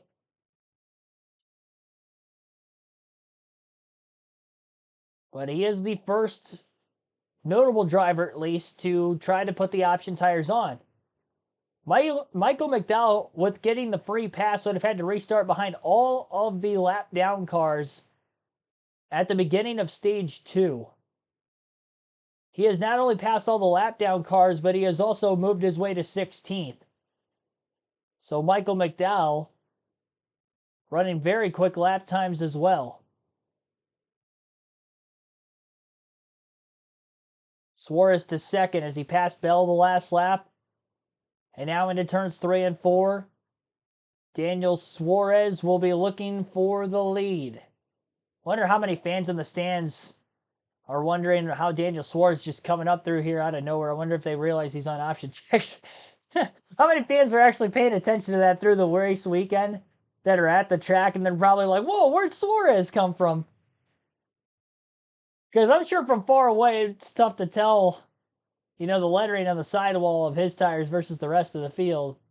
On TV we could probably do a little more justice and actually see that. Plus we have the graphic on the leaderboard. But yeah, option tires for Daniel Suarez. He drives his way, to the front place and continues to gain positions. That last lap, Daniel Suarez ran a 23.895 to Denny Hamlin's 24.292. Fastest lap of the day for Daniel Suarez was lap 85. That is the latest anybody has ran their fastest lap so far in this one. Lap 95 currently in this race, stage 2. Daniel Suarez, again the race leader. Denny Hamlin in 2nd. Christopher Bell 3rd. Joey Logano 4th. And Martin Truex Jr. in 5th. Chase Elliott 6th. Austin Dillon 7th. Ross Chastain 8th. Chris Buescher 9th. And Kyle Larson in the top 10 for the first time in P10. So that is your top 10 in the running order.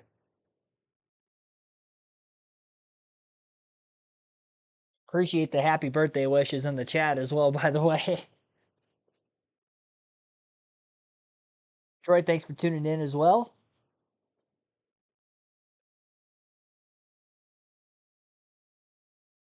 Well, they are mandatory to make a lap, yes.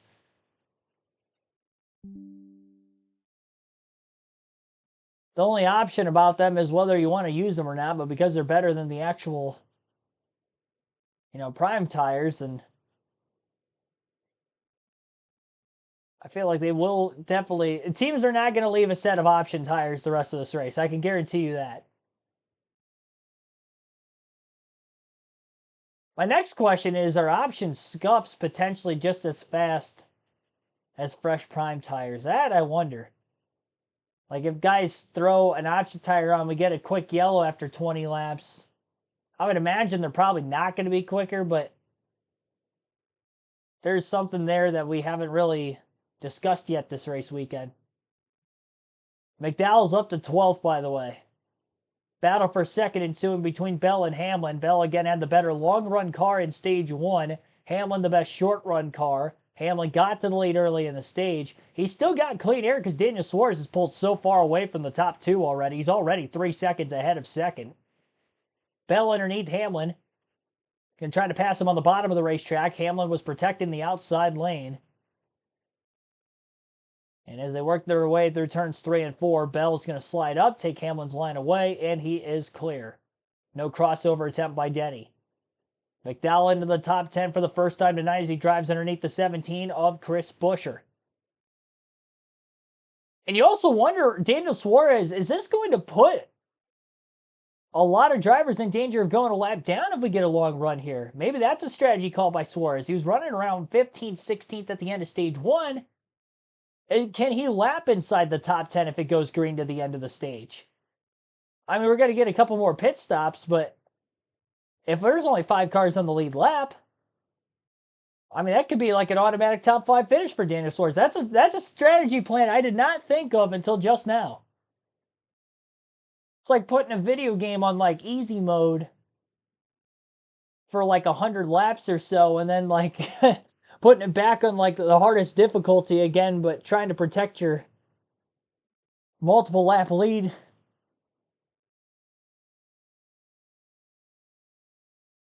McDowell passes Larson for 9th. Outside of Chastain for 8th now. Lap 103 in this one.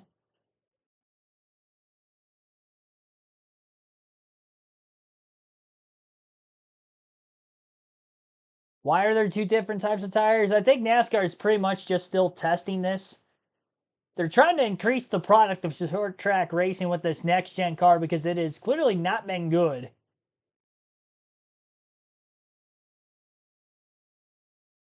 With these cars having as much mechanical grip as they have, on top of the fact that they're just so equal with one another.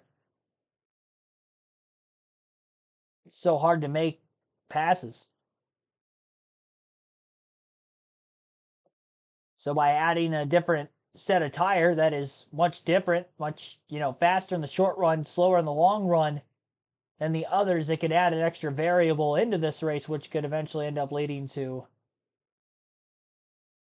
a potentially better race. We'll have to wait and see for sure. I ripped my earphone out of my ear. My right hand. Almost unplugged my mic.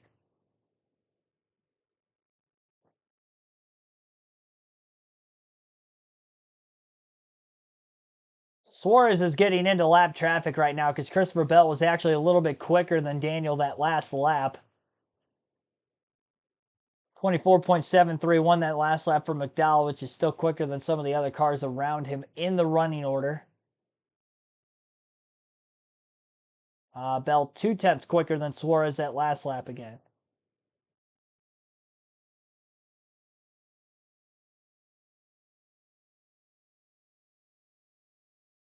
So you didn't see much of a lap time difference with the option tire versus the prime tire back in North Wilkesboro in the All-Star race. I think that was largely due to the fact that it was just a freshly repaved track, that the tires weren't going to fall off any, and they weren't ultimately going to matter much. But here on a track like Richmond, which the surface is aged 25 years as of this race going on, or the races here in general going on this season,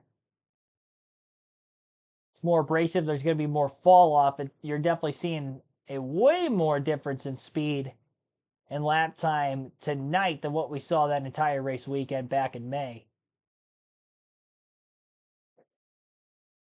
Similarly styled racetrack by layout, with it just being a shorter track over a half-mile length, but the surface itself much different.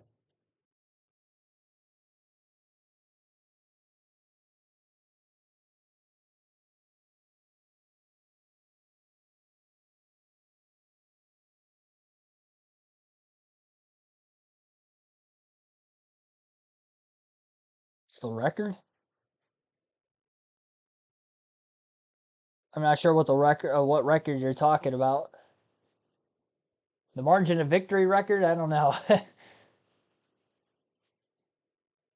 I don't know if Suarez is in lap traffic or not. I would imagine if he was, he'd still be able to pass those cars just as quick on the option tires. I think he's just kind of hit his cliff point, pushing as hard as he was to pass race cars.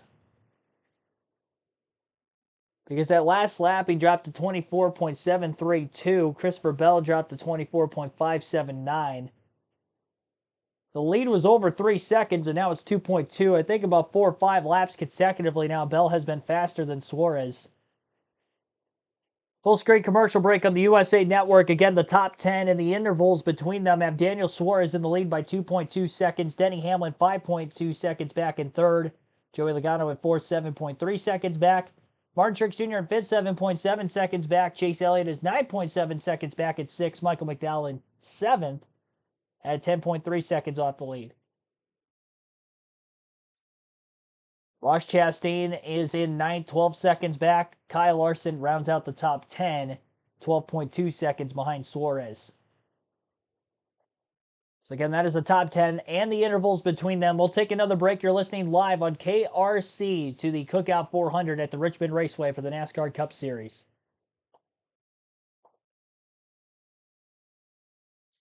Greatest selection of t-shirts, hats, die casts, and more by visiting NASCAR.com/shop today.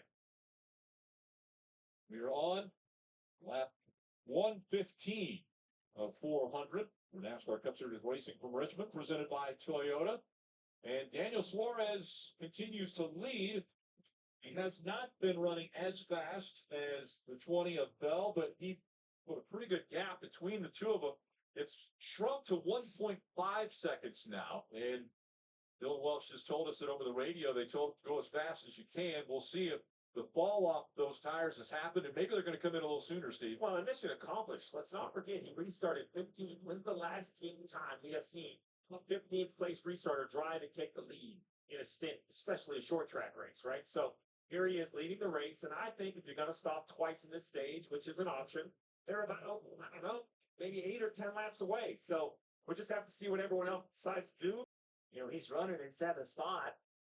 And again, yes, he technically started at 20, not 28, because he was the first car lap down, but he first car and last car lead lap, but he was started at the very end of the pack. Yep. So he had drove through the entire field to get here. He went by 30 cars to get here. You would think he would have completely abused his tires to do it. This is lap 37. It's starting to turn on him now, because you can see the 3 car is starting to put some pressure on him. He drove by the 3 car pretty easily. Now the 3 car of Austin Dillon is starting to break even or gain a little bit on him. Marty. And Jeff, that's what they just told Michael McDowell on the radio a moment ago. He said, this is the transition, Travis Peterson to McDowell, that we're starting to equal with everybody in front of us. To that point, they have been better than everybody in front of them, but still drove from 28th to 7th, and the entire field noticed, including Denny Hamlin and Chris Gabehart. Right now, they're sitting in the 3rd position, and Gabehart, watching some data, said, you need to drive a little bit harder into the corner. This was Denny Hamlin's response after trying that for a few laps. Chris, I don't have an answer for you. I drive harder, I go slower. I know that's what trade-off. I'm going to get an information. You can figure it out. Boy, what an inspirational speech there at the end from Chris Gabehart to Denny Hamlin. So, Jeff, have you found that to be the case here at Richmond? Sometimes the harder you try, the slower you'll go. Well, certainly, Marty, we have done that a lot, you know, as drivers. You push it hard, trying to go slower. So, Jeff, we mentioned that everybody noticed the alternate tires, the option tires. So, putting on now to the 14 of Chase Briscoe. And here's Christopher Bell on pit road, Dylan. And they've got another set of prime tires, the harder compound laid out for Christopher Bell. They didn't get as much fuel with the as they wanted to tires and fuel for the 20, Kim. Justin Cindric's going to make his on the wall. Team Brian Wilson decided to switch to something different, so they will take the option tire right now. Austin, he's rushing with drive off, Dylan. All right, so here's Daniel Suarez. He maintained once he got to the lead, held on Christopher Bell. They'll take those softer option tires off. Looks like they're going to set a primed yellow leaded tires as well for Suarez, Marty. You know, it's funny. I had this conversation with James Small this morning as Mark Truex Jr. comes down pit road. He said, at some point in this race, we're going to see someone on the option tire, and they're going to be going fast, and we're going to be hit with the ball. I can't. They go with the primary tire, Jim. And a huge mistake by Chris Buescher, who blew past his pickups coming on to pit road under these green flags. Had to back it way up before he made that jump. He was reporting to his team, I'm excited for the spinner. Needs more drive off, so you see that mistake right there by Buescher, who desperately needs a good day, Marty. Benny Hamlin coming down pit road after that conversation with Chris Gabehart. Gabehart told me this morning, I think teams that want to win the race will have to save both of their sets of option tires for stage 3 and specifically at the end of the stage. Hamlin still struggling with a little bit of engine issues and also some exit issues as green flag stops continue here at Richmond. Some teams opting for the option tire, some staying with the primary. A little bit longer here on the left front for 11 cars. So again, as this pit cycle has started, the 99 was the race leader. Now it's Chase Elliott who's out front, but on pit road, Kip. Austin Dillon, remember, a very fast race car. They are playing prime time final finish. I've got 6 guys picking up throttle. It gets a little tight. I need to be freed up, especially on corners with drive off.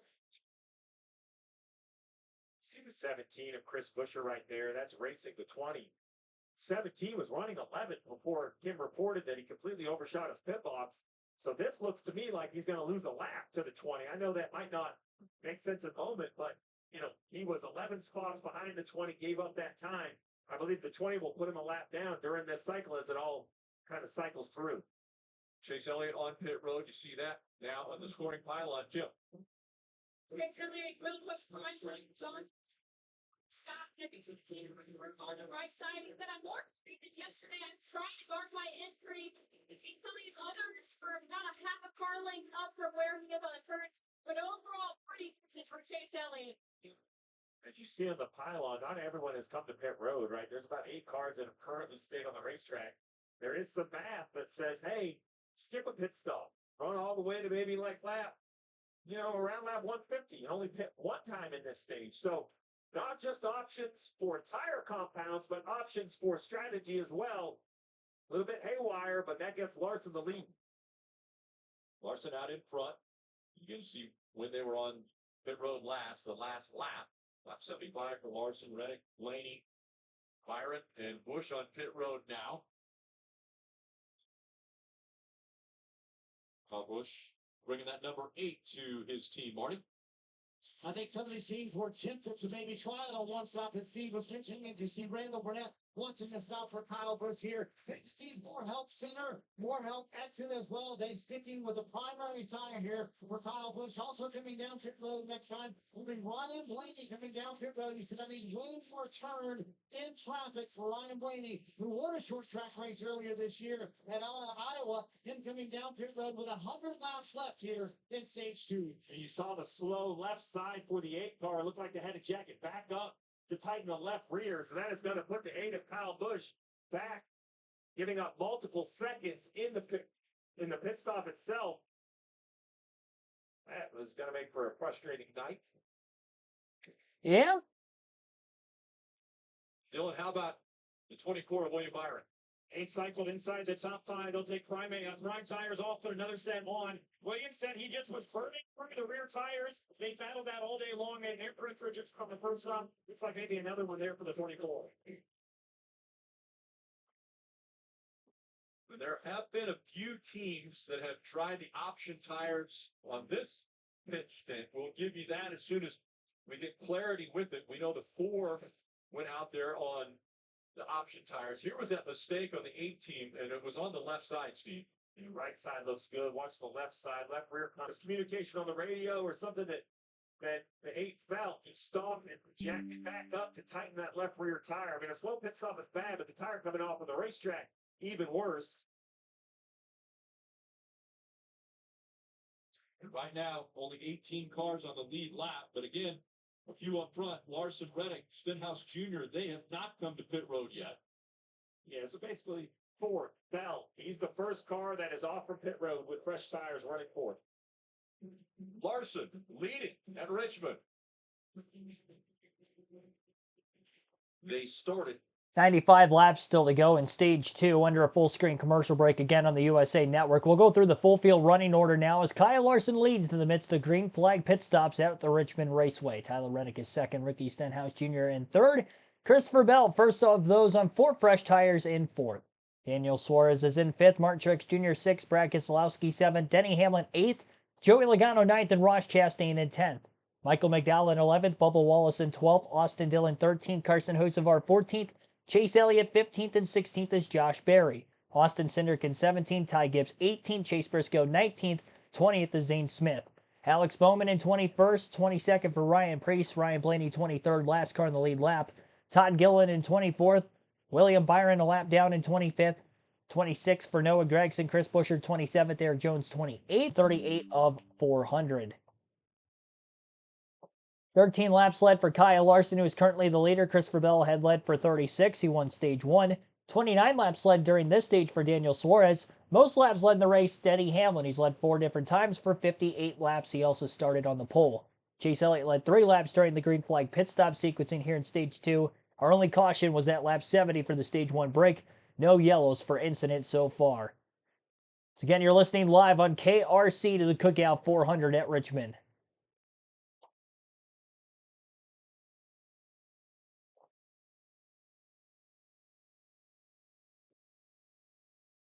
continues to lead with 91 to go in stage 2. NASCAR Cup Series racing from Richmond, presented by Toyota. Larson and Reddick still have to come to pit road. Stenhouse Jr. also. And an issue on pit road for the 17 team. Kim?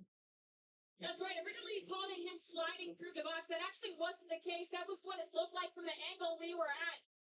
Actually, what happened is the left front was not tight leaving, and the team felt like they were going to lose it. You're seeing the B-roll there and leaving the box. The team realized that left front was not tight, so they called him back to tighten up that left front. Now, doesn't matter whether he flew through the box or it was a left front issue. Regardless, detrimental losing that time on pit road for this team. Needs big points here today, Marty. Giovanni right in the center is Kyle Busch, also on the back pit stop, and it's now down the lap with Trucks and Randall Burnett and Benton with the 18 here. So, what did you learn about the team fixing the option tire there in stage 2?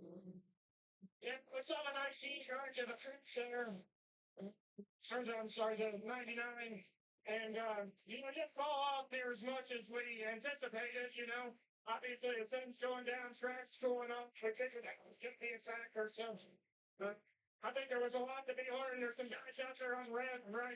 So, we got to see how that goes as well. Yeah, it's Austin Randall Burnett and who brings the first hit for one minute. Is he going? Not going to take long, though. Here comes Christopher Bell. He'll go by Larson. Larson still hasn't been to pit road. So consider this. Bell has come all the way to pit road, put fresh tires on, gone out, and made up all of the time to regain the lead. 2 reasons for that. One, the tires just have so much more grip.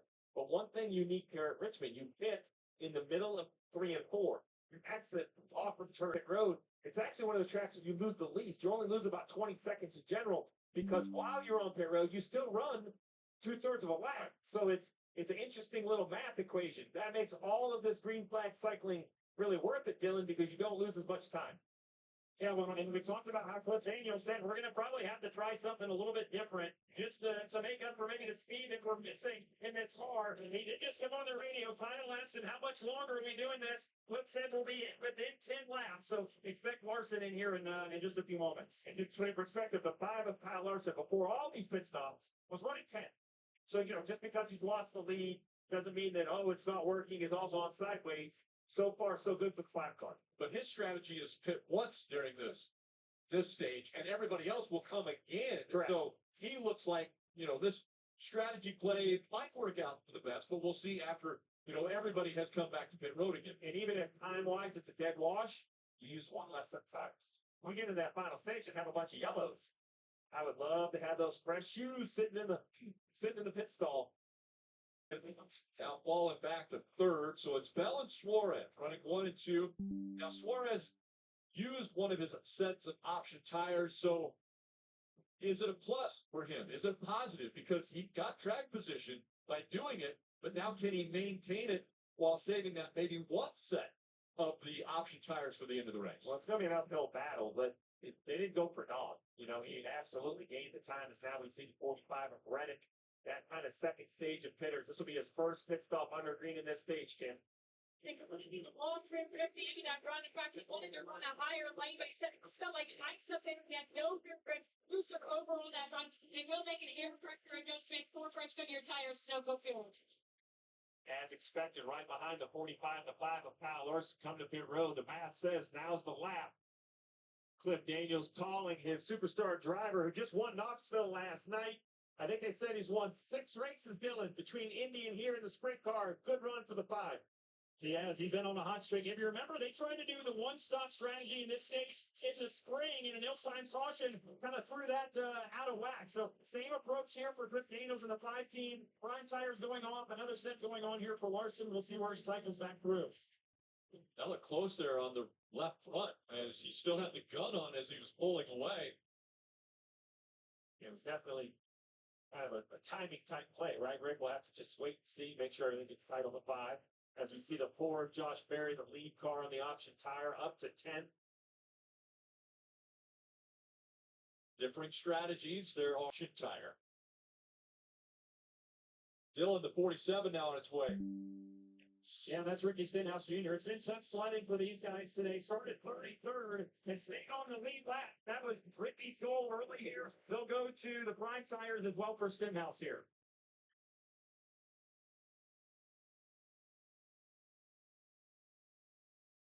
And now everyone has been to pit road, and as everything is cycled back out, it's Christopher Bell out in front, Suarez, Truex Jr., Hamlin, and Logano, all top 5. Before my doctor and I chose Breztri for my COPD. All right, so Christopher Bell has regained the lead with Tyler Reddick, Kyle Larson just coming onto pit road as of the last few laps for what is to be a one-stop strategy for them. I believe Ricky Stenhouse Jr. also on that one-stop strategy. I don't believe anybody else is. Everybody else pretty much making it a two-stop strategy in this stage, whether that would be with one set of primes, one set of options, or maybe both sets of primes. Still don't know that for sure. But what we do know is Christopher Bell is currently the race leader. He's 2.2 seconds ahead of Daniel Suarez in second place. Martin Truex Jr. is third. Denny Hamlin fourth. Joey Logano fifth. Ross Chastain is sixth. Seventh for Michael McDowell. Austin Dillon eighth. Bubba Wallace ninth. And Josh Berry in 10th. Chase Elliott in 11th. Carson Hocevar 12th. Todd Gilliland 13th. Ryan Preece 14th. And 15th is Austin Cindric. 17th is William Byron. Actually, 16th is Ryan Blaney. Then 17th, William Byron. Ty Gibbs 18th, Zane Smith 19th, and Alex Bowman is in 20th. 21st for Chase Briscoe. He's the first car lap down currently. Kyle Busch 22nd. Noah Gragson 23rd. Tyler Reddick 24th, who just pitted. Chris Buescher 25th. Kyle Larson just pitted. He's 26th, so he lost time to Reddick there. Eric Jones 27th, Ricky Stenhouse Jr. 28th, Daniel Hemrick 29th, and Brad Keselowski in 30th. 31st for Harrison Burton, Justin Haley 32nd. 33rd is Riley Herbst, Ty Dillon 34th, John Hunter Nemechek 35th, Corey LaJoie 36th, and 37th for Parker Retzlaff. That rounds out our full field of 37 cars in tonight's Cookout 400 at the Richmond Raceway. 2-second difference now between Bell and Suarez. A lot of lap traffic going on, a lot of varying tire strategies going on through the midst of this race. I would assume that Todd Gill and Ryan Preece are on option tires because they stage 2. We'll have to wait on that in a little bit to clarify. Point. 11. This is fitting. I want to take a look at the Xfinity fastest lap. He won the pole yesterday in this race, and he has had the fastest lap in this race. It was on lap 3 at 22.735. And he was up front, had that clean air, and set that Xfinity fastest lap, riding along with Toyota onboard of Denny Hamlin. Hamlin right now in the 4th position.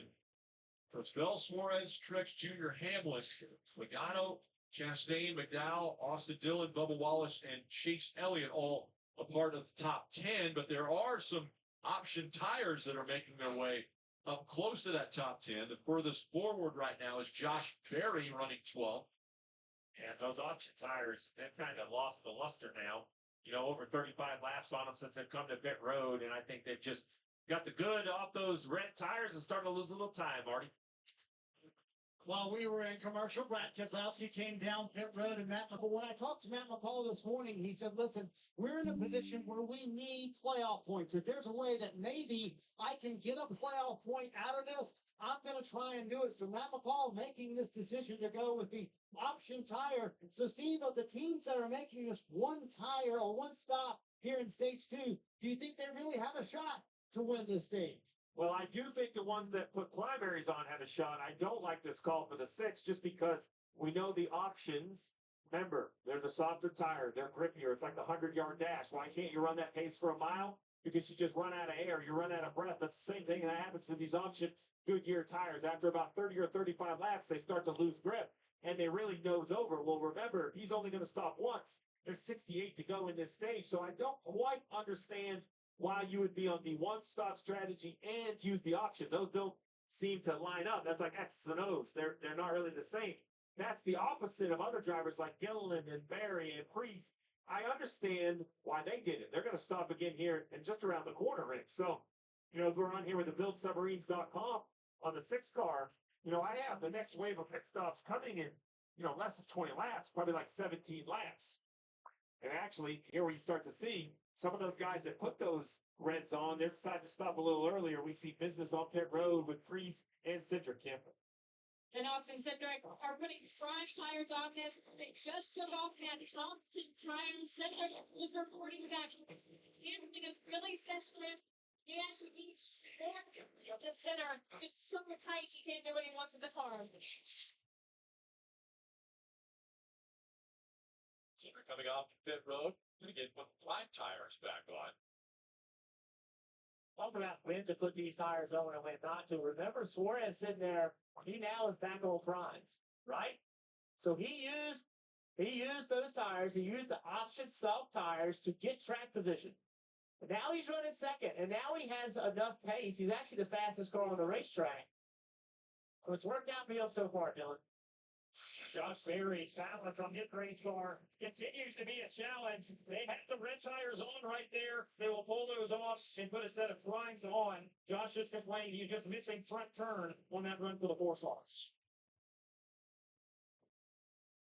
Whole concept is very fascinating. Remember, this was used at the All-Star race, first points paying race. The big difference, too, is A, the length of the stages, and B, a worn-out racetrack here at Richmond. Really kind of allows these tires that have completely different feels, different paces, as we see the 20 of Bell continuing to lead.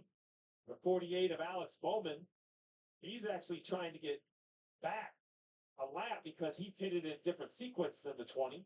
41 also just was on pit road, so he is on the prime tires, but they're definitely fresher than the 20s tires of Christopher Bell. Interesting, the tires have been such a storyline here, but it plays into the strategy of how you get that track position, like you just mentioned, Jeff. This is an important pass right here for 5 of Larson. Remember, he stopped much later, so this is unlapping himself. So now a caution wouldn't be so painful. Now he's back basically on the lead lap when he passes the 20. He still doesn't want to see a yellow because it kind of kills his strategy, but at least he's on the lead lap if it happens. With this strategy, he is the highest scored car doing this strategy. So if it continues to run green all the way out, we would anticipate that all those people who are trying to do 2 stops in this stage would have to come to pit road and he could take back the lead. I actually have Reddick in front of him. He's, I think, the highest scored car on this strategy. You see Todd Gilliland, too fast exiting, green flag, pit stop, that's going to be costly.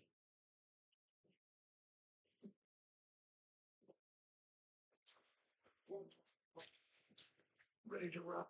To a 400 today at the Richmond Raceway. Second half of stage 2, still got about 60-ish laps to go in this second stage at this point. Only 15 cars are on the lead lap. Christopher Bell is dominating this race with a 6.9-second lead over Denny Hamlin. Joey Logano sits third, and he is 7.6 seconds off the lead. Daniel Suarez has fallen back down to 8th fourth place rather. He's 8 seconds off the lead, and Ross Chastain in fifth is 12.2 seconds back. So both the Trackhouse cars having a good run at it. Shout out to Carson Hocevar having as good of a run as he's doing right now. He's on prime tires currently. He was running 11th on pace. We are seeing green flag pit stops taking place during this commercial break, so that's why now there are only 10 cars on the lead lap. And as we come back for commercial, here we go. They're doing 2 stops and a stop for Martin Truex. Oh, It's not on. When they put the car down, they have to jack it back up. Fortunately, he did not go back on the racetrack, Kim, but this will cost him a ton of track position. He gets went nowhere after the stop.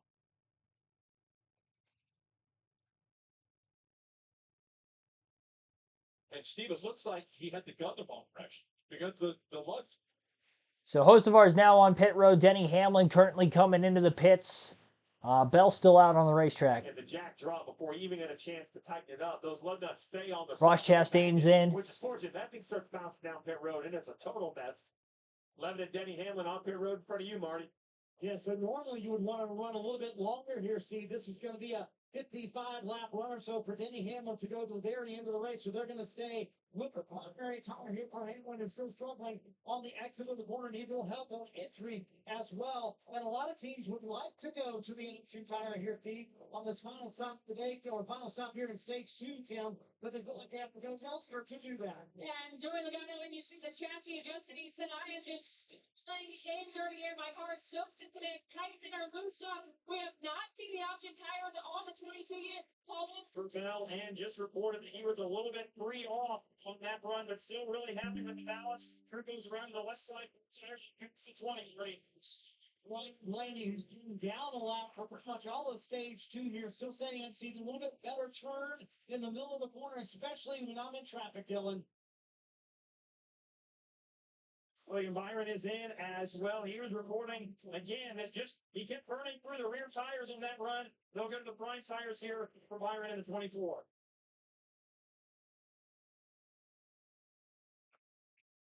So a lot of mass green flag pit stops going on again here in the later going of stage 2. Everybody coming onto pit road right now are making their final stops of the stage, assuming we stay green to the end here. Chase Elliott now going to surrender his lead during green flag stops. He's on his way to pit road. Tyler Reddick will be the leader of those on the one-stop strategy. Larson in second, though they are only 9 seconds ahead of Bell, who's already made a second stop. Prime tires going on for Elliott. So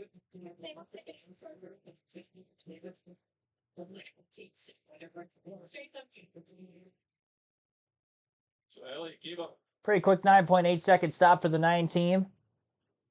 Stop's definitely going to be quicker tonight as they don't have to fill the fuel tank all the way up full because of how much shorter they're running. Full fuel run here at Richmond probably go easily over 100 laps because of the tire wear. They're really not running anywhere past a 50 to 60 lap run at the very most. 70 back in stage 1. Going to be no need to have to make a green flag stop there. We're going to have enough time to try to make that time all the way back up again. So 17 cars are on the lead lap at the moment. It looks like Austin Cindric is the first car 1 lap down. Some of these guys are going to end up getting their laps back, it looks like, on Tyler Reddick and Kyle Larson. It did a couple laps before Bell. As a result of that, Suarez had actually jumped up in front of Christopher in the running order. So there's a very high probability Suarez is going to get to the lead before Bell, and we'll see if Bell can try to run him back down as he has the best long-run car. Kyle Busch is on to pit road again. And after that bad pit stop last time, Randall Burnett going to do everything he can to get a driver some track condition. So you're going to see the option tire go on for Busch. And that's a conversation also saying how much longer do I have to stay out here. Burnett told him, Steve, I have to because I'm going to go to the option tire. I'm not get that run too long. And I think the option tire for the 8 is simply to make up for the bad pit stop. Yep. Remember. Yeah, basically the option tire here for Kyle Busch is to keep him on the lead lap at the end of the stage because of the slow stop that happened during the first pit stop during green flag action in stage number 2. So now he's going to try to make up the rest of the time on the option tire. It'll probably fall off just before the end of the stage, but the hope is that he can end up unlapping himself here because clearly he's going to have fresher tires than everybody else on the track, and the fresher tires are going to be the better tires again with the options on. So Cindric and Blaney have unlapped themselves on Reddick and Larson, who were out in front of the field. Daniel Suarez just about to take the race lead away from Reddick. He had already passed Larson a lap or two ago. Suarez within about a half a second of the race leader currently. Daniel Suarez having a good night. The option tire strategy at the very beginning of Stage 2, that Stage 1 pit stop under the caution, he was the first to put those red tires on, and it worked out wonders for him. He got his track position, he got to the lead, and even when Bell passed him, Suarez was still running in second before the first of two green flag pit stops took place during Stage 2. And by the time the second one's rolled around, he cycled right back into the lead, and here he is taking it away from Reddick under green flag conditions. So late in Stage 2, Daniel Suarez leads at the Richmond Raceway. 9/10 of a second back is Tyler Reddick in second. Christopher Bell in third. He's 2.7 seconds off the lead. Make that 4.1 seconds back is Kyle Larson in fourth. Denny Hamlin 7.5 seconds off the lead in fifth. And 20 cars on the lead lap now. It's going to be tough for anybody else to try to unlap themselves on Suarez or Bell, whoever ends up winning the stage between the two of them. Still, the gap between the 99 and the 20 is about 2.5 seconds. Bell should get into second place past Reddick here shortly. Tyler Reddick could be in danger of going a lap down for the end of the stage. We still have about 40 laps left in Stage 2. Larson's already 4.7 seconds off the lead. That last lap, Larson was 0.6 of a second slower than Daniel Suarez. And Suarez a little bit quicker on track than Bell. But Bell's also still working to get around the 45, so we'll see head-to-head what those lap times will be once Christopher moves into second place. Bell's got a couple lap fresher tires than Suarez, which might make a little bit of a difference. Plus, Bell, I do think, still has the best long-run car in the field. It hasn't changed much. Sun is still kind of shining on parts around the racetrack, not in complete darkness at this moment, but we will be before the end of this 400-lap race when the time comes. How's Reddick that far ahead of Larson? Reddick ended up pitting a few laps before Larson did. And I think that's why he was able to cycle ahead of him, because Larson was barely in front of Reddick before.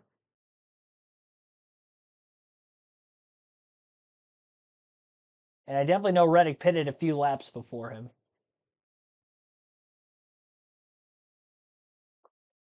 And Ty Gibbs trying to unlap himself right now, and I think that's only because the two of Austin Cindric is holding up Daniel Suarez as well at the tail end of the lead lap.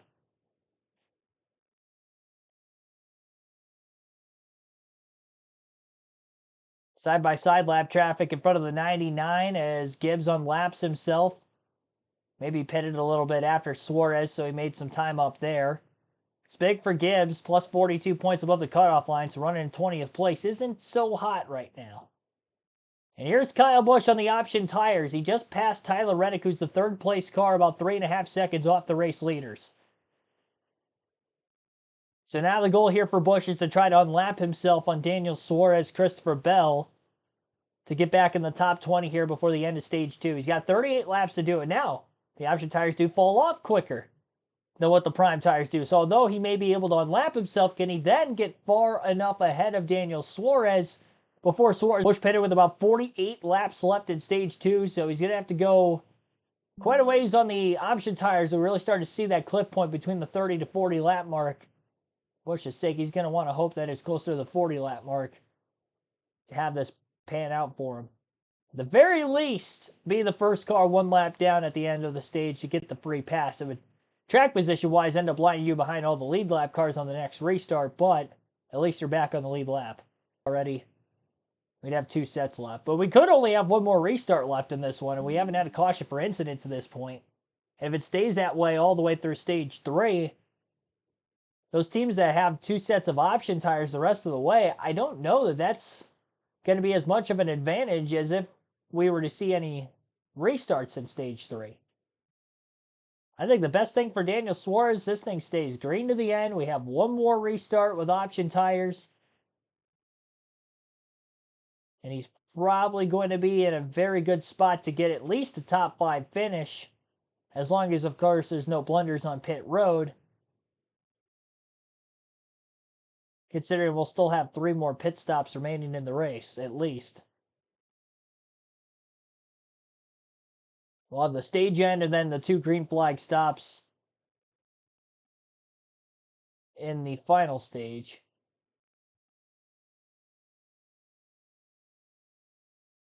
Quite a few of these teams still have 2 option tires remaining.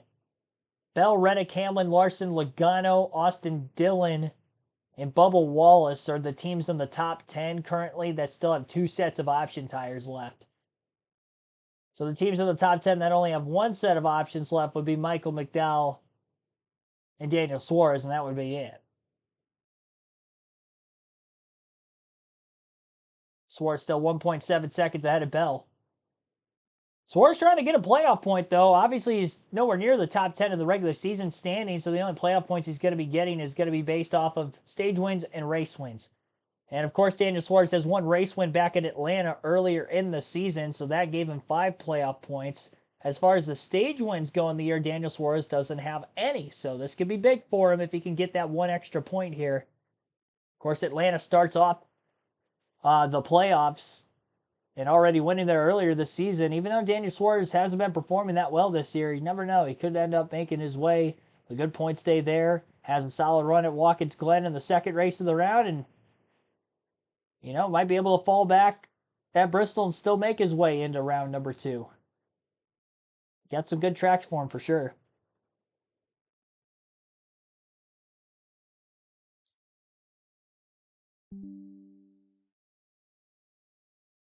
Kyle Larson's about 10 seconds off the lead currently, by the way. 10.3. Reddick 6.3. Tires maybe evening out a little bit as we get deeper in the run. Leader's still about 3/4 of a second quicker than them. I think they're pacing well enough at the moment that they could stay on the lead lap to the end of the stage. Should be able to, at least.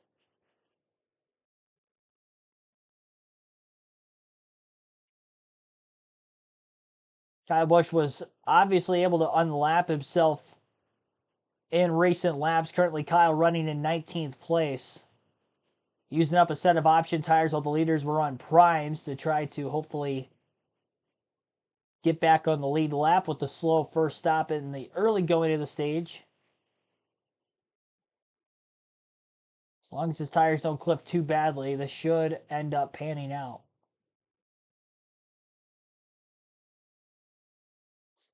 And he still might be able to pick up a few more positions before that ends up happening as well. On that last lap, Kyle Busch ran a 24.541, which I believe was the quickest lap anybody ran on the track that last time by.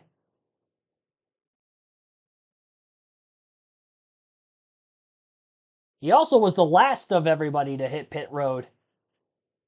So not only he's got the options, but he's also just got fresher tires in general with when he pitted. So this could end up definitely working out for him a ton here.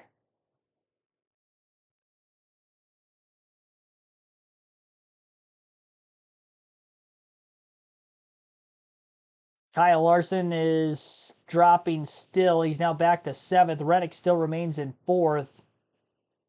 Larson over 11.5 seconds off the race lead. Early on this one-stop strategy, it's the first time we've seen Reddick in the top 5 today. He just got to 10th right at the end of stage 1. Pretty much stayed back half of the top 10, right around 10th on the restart to begin stage 2. And so that is why, more than likely, they chose to go with a one-stop strategy and hope that they can get higher than 10th at the end of this next stage. And if they do, then I'd say it ends up working for them. I think the one-stop strategy is good to leapfrog positions if you're further back in the field, but I don't think it's going to be the race-winning strategy.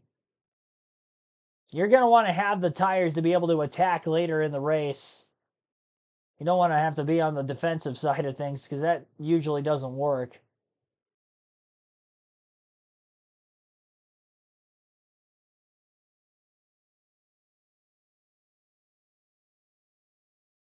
How many minutes until the last lap? I don't know. Well, we haven't had a caution for incident. We ran 210 of 400, so we're past halfway, hour and a half. I'm probably about an hour, 20 minutes or so away from the finish yet, if I had to guess. That's if we don't get any more cautions for incident.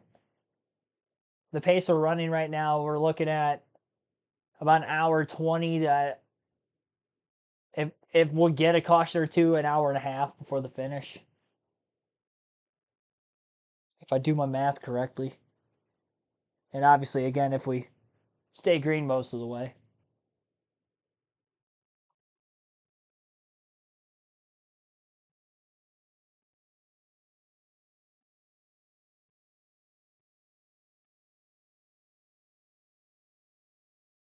One lap difference on tires for the pit stop.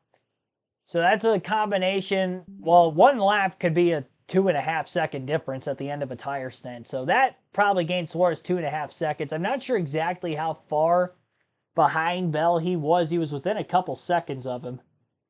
So he probably at least took that chunk away and then probably just had a faster stop by another second or two. And that's why he's 2.3 seconds ahead of him right now. If I had to guess.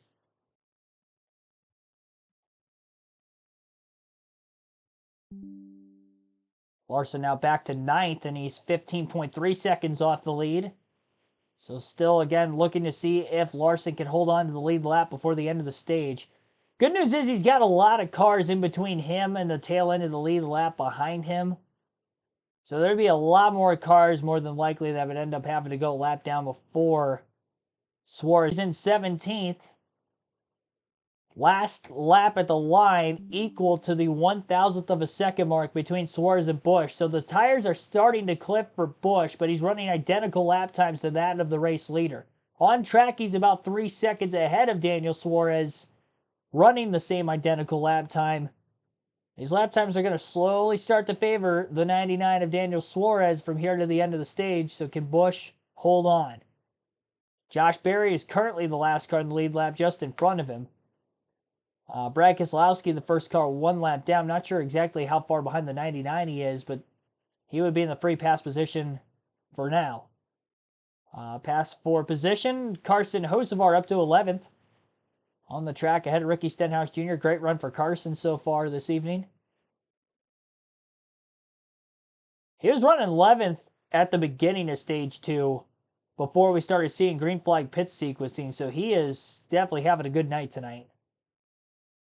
Gave him a shout out earlier. I'll give it to him again. I think Carson could have a top 10 here this evening. Austin Dillon's had a great night. He qualified up in the top 5, and he's been top 10 the whole race. Unfortunately, the speed did not translate well for Kyle Busch. He qualified 12th and kind of quickly fell to about 18th or so, I think he was, at the end of stage 1. Slow green flag pit stop, and it's right back at 17th again with the option tire, but now he's used an option tire, and you know, his teammate Austin Dillon hasn't, and Dillon's got better track position, so he's definitely in a much better spot. Of the drivers up inside the top 10 who have not won this season that can try to lock themselves into the playoffs, Austin Dillon in 6th would be the highest running of them. And then Michael McDowell in 7th, Bubba Wallace 8th, and Martin Truex Jr. in 10th. And Hocevar looking to make a pass on Truex, in fact, for that 10th place position. I think he can get by Larson, who's just a couple car lengths ahead of him as well, on even older tires than that of the 19 and the 77. So I think Carson's definitely going to get into the top 10 before the end of the stage. Maybe, just maybe, has a shot at 9th. Contact on the backstretch between Hocevar and Briscoe. Briscoe lap down. Kind of getting in the way of the 77 a bit there on the outside lane. Carson must have thought he was clear. It wasn't on the middle of the back straightaway. Truex to the inside of the 5 of Larson for 9th, side by side for them.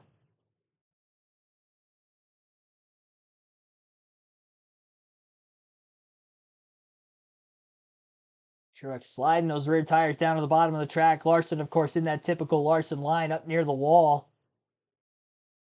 Yeah, definitely seeing a lot wider groove here today, which I figured was going to happen on these longer green flag runs. We didn't see this in the truck race yesterday, but I noticed the Cup cars are going wide in practice. They weren't going as wide all the way up near the wall necessarily, but they were widening out in the middle groove quite a bit, and that was only during the course of a 45-minute practice session. So I figured with a few-hour race that there was going to be rubber laid down up there throughout the course of the night that was going to gain a lot more grip. Plus, again, the race starting in the daylight, finishing in the night, it's just going to overall gain more grip as the track temps continue to drop. And we're definitely seeing some multi-groove racing here tonight at Richmond. Austin Dillon's actually closing the gap on Joey Logano for 5th. And Tyler Reddick, who is on that one-stop strategy, is right in front of the 22 on slightly older tires. Still surprised Reddick is up in 4th. Larson's definitely dropping back quite a bit more. Only 3 cars are within 12 seconds of the race leader, by the way, right now. 4th on back's over 12 seconds behind Suarez. But still 18 cars on the lead lap, so really there's only 12 seconds separating 4th through 18th on a nearly 165-lap green flag run. That's insane. And there's so many cars that are just so tight together at speed through the varying, tire strategies on when to pit, when not to pit, taking options versus crimes. But then you just got 3 drivers that are the class of the field that much further ahead of everybody else.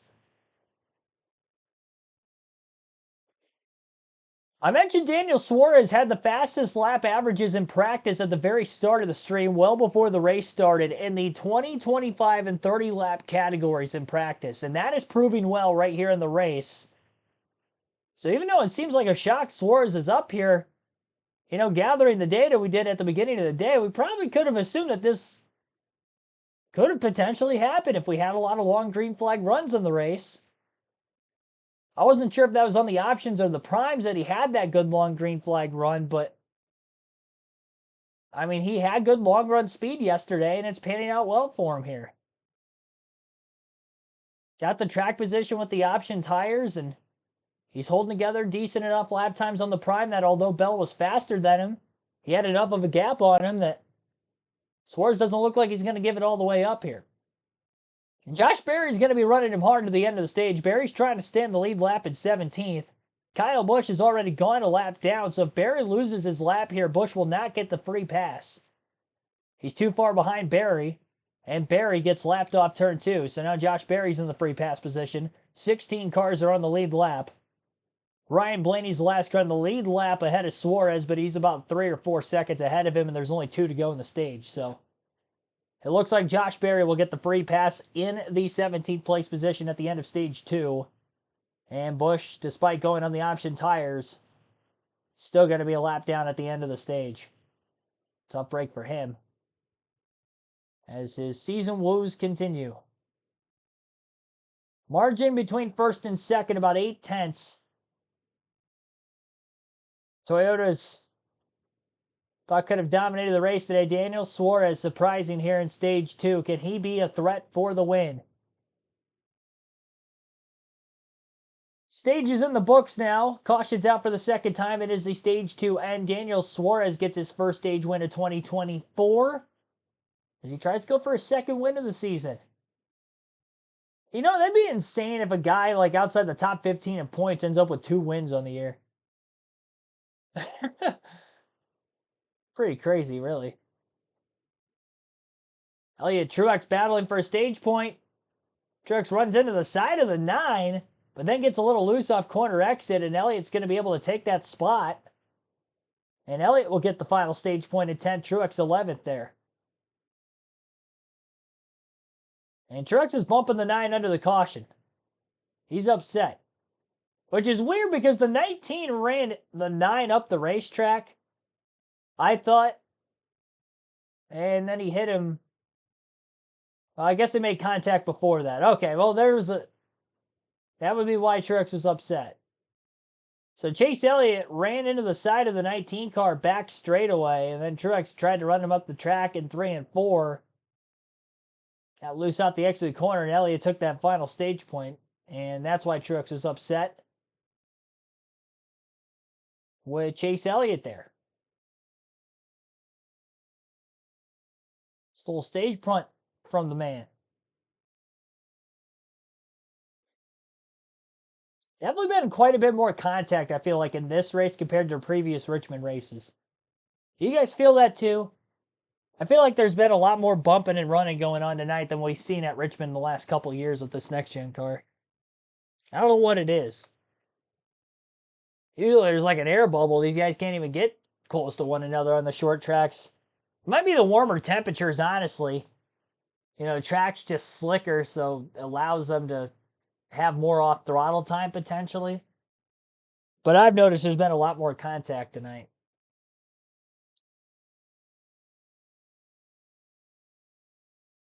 Yeah, tempers are slowly raising as we get into the final stage. So Daniel Suarez again will win stage 2. First stage win of the year for Daniel. Christopher Bell second, Denny Hamlin third, Joey Logano fourth, Austin Dillon fifth, Michael McDowell sixth, Tyler Reddick in seventh, Bubba Wallace eighth, Carson Hocevar ninth, Chase Elliott 10th. That is your stage results here for stage 2. We'll be seeing pit stops during the caution flag for the stage end. Kyle Larson, Tyler Reddick should have an extra set of prime tires than the rest of the field at the end of the race, because they only pitted one time during stage 2. So if we get a bunch of cautions in stage 3, this is going to work out well for them. Honestly, I could see Reddick and Larson taking option tires on this restart. We might see more cars use that. I think anybody who has 2 sets of options left are going to be taking those options right now. And the guys who only have 1 set of options, I don't think they take them now. I feel like it's too much of a risk. But at the same time, Daniel Suarez is going to lose his lead. And the only chance he would have of really keeping the lead is if he takes the option. So, yeah, it's a tough spot. That's the downfall of using them as early as you have. Claims the stage 2 victory, but was it an eventful stage for the A team? Most definitely, Marty. Rick, we talked about Kyle Busch's left wrist injury. He has his glove off, and he asked the team for a pair of scissors. You can see he's got his hand down there to his leg, so on his wrist, they wrapped it really tightly. I wonder if he wants that cut off here while he has some time under caution. Well, I certainly don't want to speculate about what he has going on, but I can tell you from my previous experience, I wrapped my wrist one time and my body swelled. You know, like I had swelling while the race went on. I had to cut it off because it was actually starting to hurt. And pit road is open. They're coming towards you, Dylan. And different strategies here for the top 2. Christopher Bell said his balance was getting worse, tighter in the center and loose off. He is adamant about keeping track position. They will put the red tires on to start this final stage. Daniel Suarez in the middle of the screen. They debated for a long time. They're going to go with the prime tire here. Only 16 cars in the lead match. They're going to use the harder tire in their clean air to keep track position, Marty. Denny Hamlin at the very end of pit road. He said it came in very nicely Oh. for me, and it certainly helped my injury. It was much better that run. He's had a little trouble hearing his pit crew. Hamlin leads pit road, and a number of team Frick here deciding to go with the option tire. Yeah, I figured. Stage 3. We will see if that is the right strategy. That's what we love about this race. You just never know. So Bill got back to the lead on pit road. He won the race out of the pits. There's a little contact. Suarez was leaving his pit box, and as he was going up the racetrack, he actually got into the 20 a little bit. But Bell was able to hold on to the lead there and win by a little less than a half a car length out of the pit lane.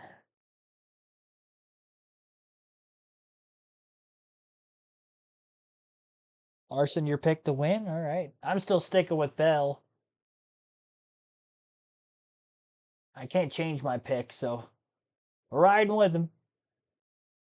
Sure to hit the like button on the stream if you have not done so yet. Getting ready for stage 3 here tonight at Richmond. You're listening live on KRC to the Cookout 400.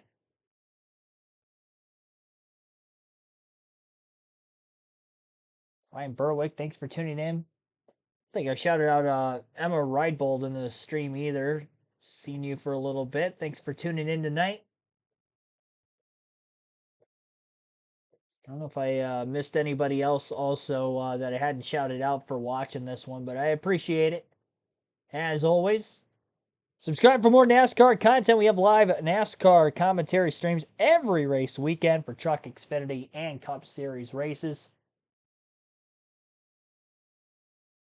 as well as Cup practice and qualifying every weekend for races I don't go to in person. I will be at the Michigan International Speedway for next weekend's NASCAR Cup Series race, but I plan on doing live commentary still for the Xfinity Series race the day before,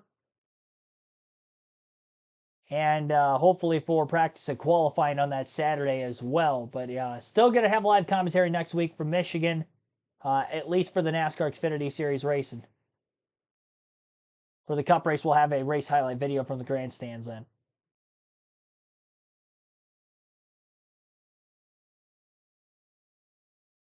Final stage. It's NASCAR Cup Series racing from Richmond, presented by Toyota. It's done setting here, and you see a lot of option tires for the start of this stage. Does that surprise you, Steve? Yeah, split decision at the front of the field. You see that the Gibbs cars like it, the 22 of Logano. I like actually what the 3 decided there. He stayed on the primary tires. Now it's going to hurt right here because all these reds are going to definitely have more grip. Bubba Wallace, you see, actually it's hard to tell on Bubba Wallace. The 19 look like they're red for sure. Take another replay. Kyle now again with the wrist issue and got the scissors. I was told not to run with scissors and never tried driving with scissors. Hopefully. It's challenging to everything that's going on inside that race car is challenging to do things like this. Be careful. So he's cutting right there between the webbing, between his pointing finger and his thumb. You know. And is he going to cut it completely off or just maybe loosen it up a little bit? Well, do the best he can and try to get the glove back on before we go racing. Yeah. I know one thing he's going to ask for this week is a sharper set of scissors. He definitely gave him the dullest scissors they could. Oh, like, man, give me a butter knife, man. Yeah. Well, he continued to cut as they're 2x2. Suarez and Bell making up row 1. Hamlin and Austin Dillon, a great run right now for that 3 team. Logano, Reddick, McDowell, Wallace, Warren Truex Jr., Chase Elliott. All right, rinse and repeat. 10 laps longer than the stage we just saw. The same side of chaos is going to happen. 2 stops. Math would say 2 green flag pit stops. The best way to break this up. We'll see if the softer tires changes that up, and we will see, will we get an organic yellow? I don't know. I think they're all mad at each other, so I think something's going to happen. That sunset, by the way, was a blend of the option and the front. That's what I like that, right? Red and yellow. Look at the most points earned today in the stages. Bell gets 19, Hamlin 17, Logano 14, Dillon and Suarez 10, and it's a great one. All right, green flag back in the air. 160 laps to go at Richmond. Bell, Suarez, front row. Bell on the inside lane for the restart, trying to get to the lead. 4 wide in turns 1 and 2. Around Carson, Hocevar, Martin Truex Jr., Chase Elliott, and off the exit corner, another car up on the very outside of the racetrack. Still 4 wide into 3 and 4. That would be Ross Chastain in that 4th lane. Now down to 3 wide off the exit of turn number 4. Chase Elliott lost some ground there. Still a lot of 3 wide action going on. 4 wide again. Wallace, Suarez, Chastain, a lot of contact. Wallace squeezing his way through. Suarez trying to stay out of harm's way. Remember, he's got prime tires. Same for Austin Dillon, so everybody's just trying to get around them as quickly as they can. Those on the option tires, Elliott into the back of the 99, and the 5 of Larson almost got up into the wall. Suarez could be in danger. Well, I don't think he's going to go a lap down because those option tires are going to end up hurting these guys at some point. We're going to see it taper off. I don't think Suarez is getting this time back if it stays green the rest of the race. That I can guarantee you. Kind of similar to when he gained a bunch of the time and didn't end up losing it back in stage 2. It's how he won the stage. Austin Dillon is in 5th place, though, in his prime tires. Daniel Suarez fell all the way to 16th. So Dillon's doing a great job so far of not only getting through the first few laps of the restart, but he's managing his prime tires well while still keeping relatively good track position. Dillon was the fastest car overall in practice yesterday, and it was on prime tires.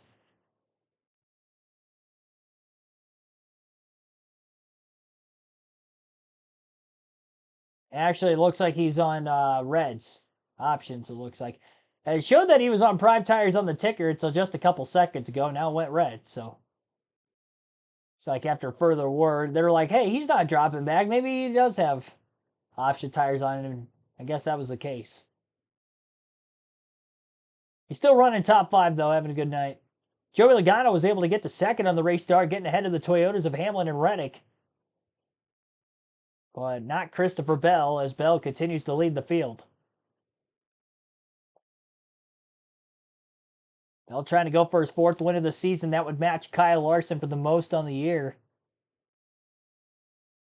And Denny Hamlin also looking for 4 wins. Started on the pole, led a bunch of laps early, and is currently in 3rd. Top 5, again, Bell in the lead.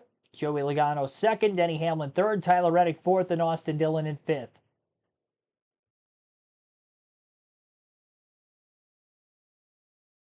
About a half a second difference at the front of the field between the 20 and the 22. Daniel Suarez is now the last car in the lead lap. As far as the lead lap cars go, I think he is the only one on the prime tires. Yep. Yeah, Suarez is the only driver on the prime tires then of the lead lap car. Austin Dillon was not on primes for the race start, and he was on the option tires. It must have been like yellow tape on the outside of the car that looked like it was potentially prime. Martin Truex Jr. having to make an unscheduled pit stops problem for the 19. This is going to shake things up in the playoffs. We'll see where he cycles out, but so far, no cars out of this race. And Truex does. Positive is he did get 8 points in stages, so that's not a lot, but at least he didn't get any, got nothing. So a bad day, but 8 points in the bank. Well, the Truex's last season, I think he feels confident about making the playoffs. I think he's looking for that victory lane, Rick. I mean, yeah, I think he wants to win his final year. Before the engine expired here, he was 102 points above 17th, which right now is Ross Chastain, but it is going to drop considerably. You see 88 points, and that's still going to continue down until he gets scored as the last car on the racetrack.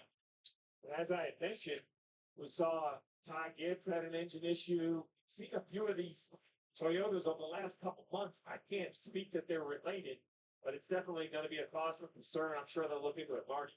Yeah, in fact, Ty Gibbs had a couple of engine issues, and James Small just told Martin Truex Jr. shut it down. So they are indeed done for the night here on the 19th. They're going to push him back to the garage area. And yes, I don't think they're really worried about their playoff spot. They're certainly going to change the picture for this 19 in the final 3 races. Belkin. So engine problems continue for Joe Gibbs Racing. Gibbs has had a couple blow motors later in this regular season. Truex tonight. Denny Hamlin at Sonoma. Christopher Bell at Gateway costed him a win there. Another Joe Gibbs Racing engine failure. You just got to wonder what's going on there. And this is something they need to fix before the playoffs, because you get one engine failure, in the round of 8, round of 12, you ain't making it to the next round. You have to be on when you get into the round of 12. You have to have 3 solid races. One engine failure, you're done. And having these problems on a weekly basis is literally every week for 4 straight races now. We've seen a JGR car blow a motor. And you would have thought during the 2-week break that, that would have been addressed, and hopefully, coming into Richmond, we weren't going to have any issues. It wasn't really talked about throughout the weekend until right now, where we see it unfolding. And we'll have to see if we have any more problems from either Bell, Hamlin, or Gibbs the rest of the night. So that drops us now to 16 cars on the lead lap, because obviously Truex was on the lead lap before that.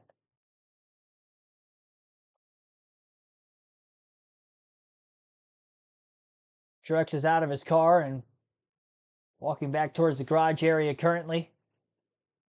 Chris Buescher, Kyle Larson battling on track for position, I do believe. Actually, Buescher's a lap down in 18th. Larson on the lead lap at 14th.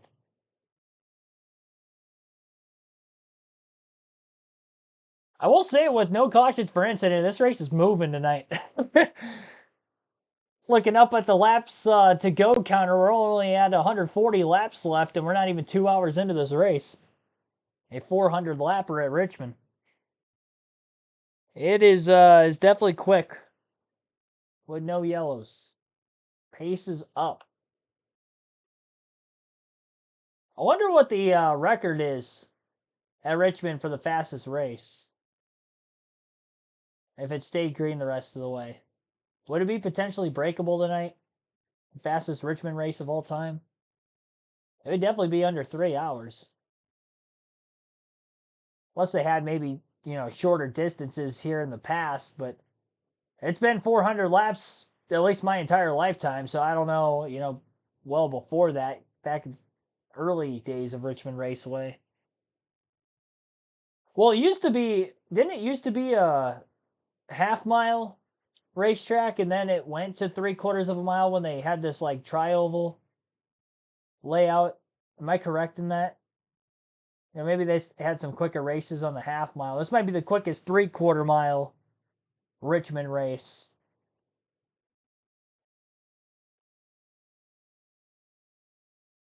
So yeah, Bell leads 1 second ahead of Joey Logano. That last lap, Christopher was about 1/10.5 quicker than the 22.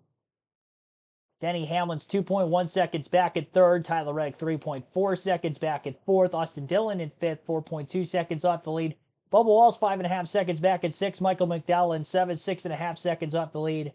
Ross Chastain 7.5 seconds back in eighth. Carson Hocevar 8 seconds off the lead in ninth. And Ryan Blaney for the first time in the top 10 at 8.5 seconds off the race lead. Haven't talked about Ryan Blaney all night. And yeah, he just passed William Byron for 10th place. He was kind of hovering at the tail end of the lead lap right before the end of that last stage. But maybe the right adjustment had been made to his race car for these option tires in the dark for stage 3, because, I mean, he's gone from last car in the lead lap at the beginning of the stage to 10th now.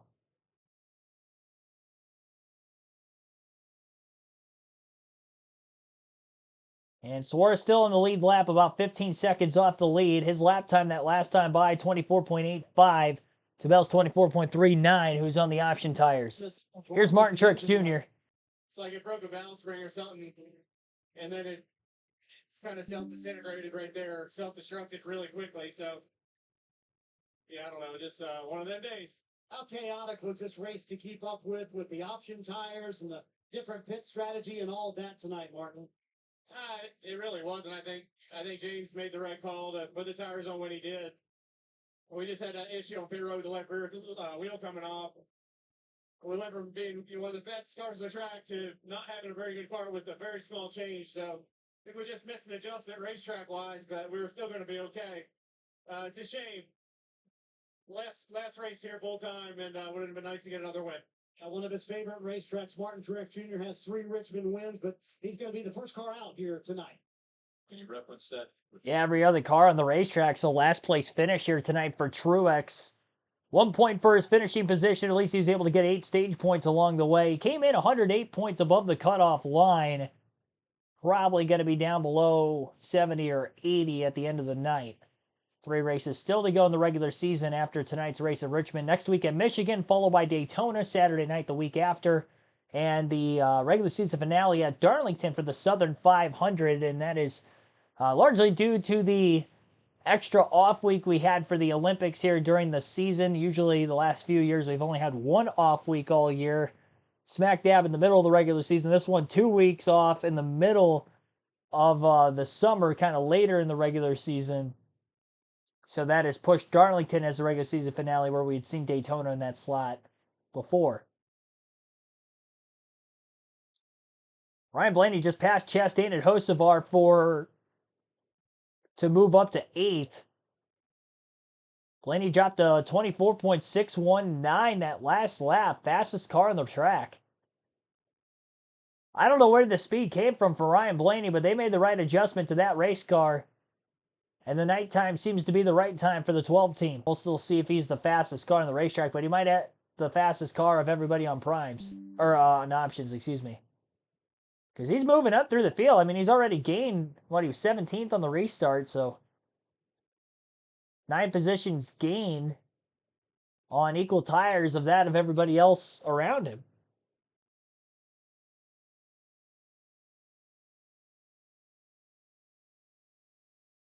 Option tires do fall off. I just think he's losing way too much time, though.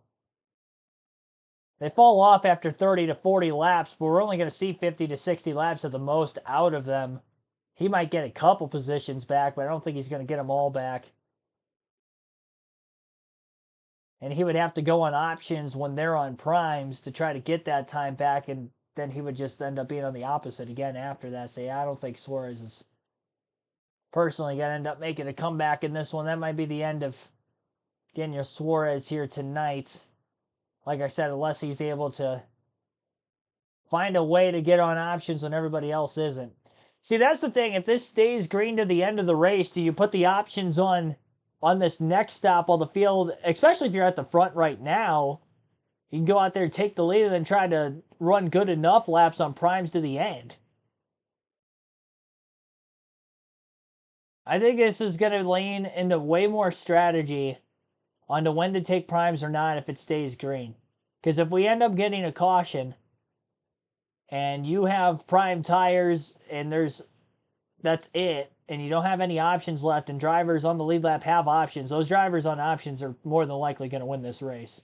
They're going to get out to too big of an advantage, and you're not going to be able to come back and get to them before the end of the next, tire stint before green flag pit stops again, or to the end of the race, depending on how many laps we'll end up having left.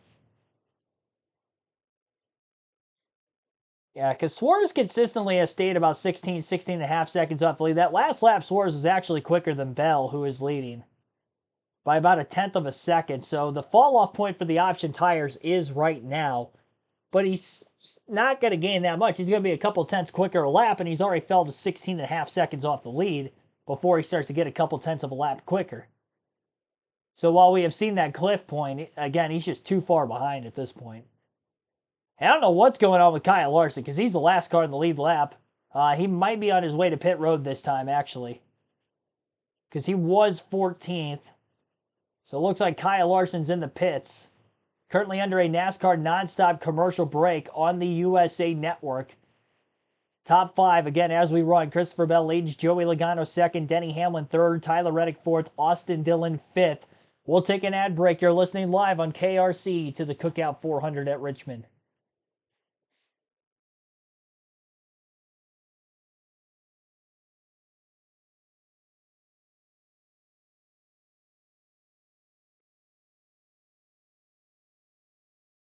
So Larson is in the pits. Looks like Denny Hamlin is on his way into pit road as well.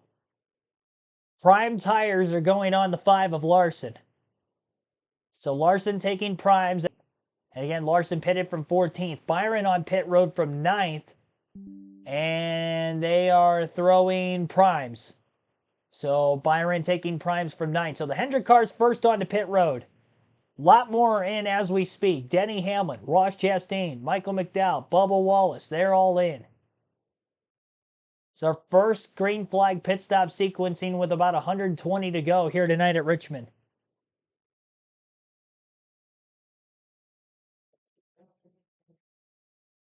In Richmond, the first pit stops here in stage 3, and those on the alternate tire, the option tire, choosing to take those off with the tire. The primary Goodyear. He said Denny Hamlin to the car, just won't turn the bomb off your right, Kim.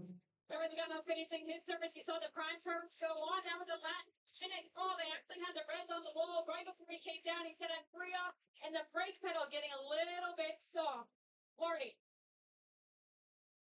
Bubba Wallace, Kim, has clawed his way back towards the top 5. He came to pit road running in 6th when they were all out on the track together. Car still really good for Wallace. He goes to the primary tire, Dylan. Richard Bell there at the bottom of the screen and recording. Even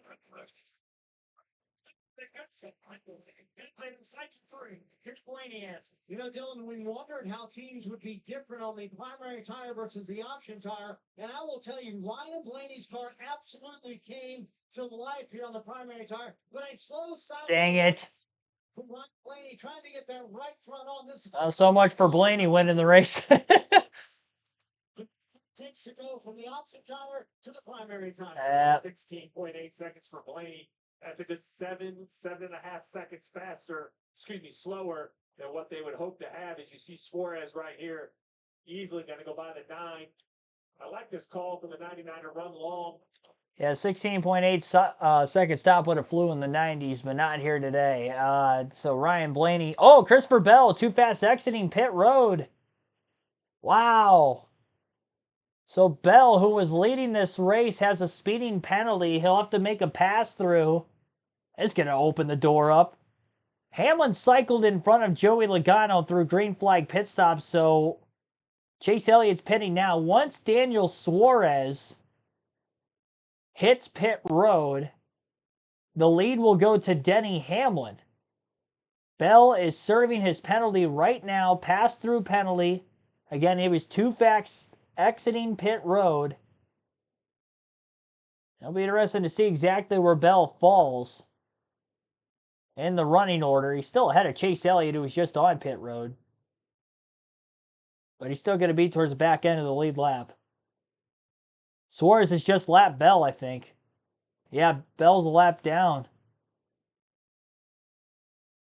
with that pass-through penalty. He might be on the lead lap ahead of Denny Hamlin, but he's still behind the 99 who hasn't pitted.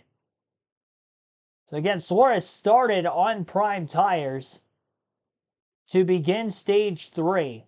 He's still 7.5 seconds ahead of Denny Hamlin as we run. And he's got about 40 lap older tires than that of everybody else behind him.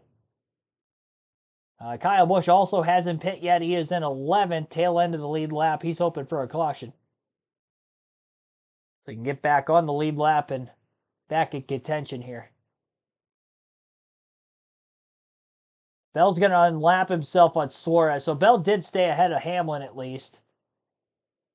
Currently 15th place is where Christopher Bell fell from. He was leading.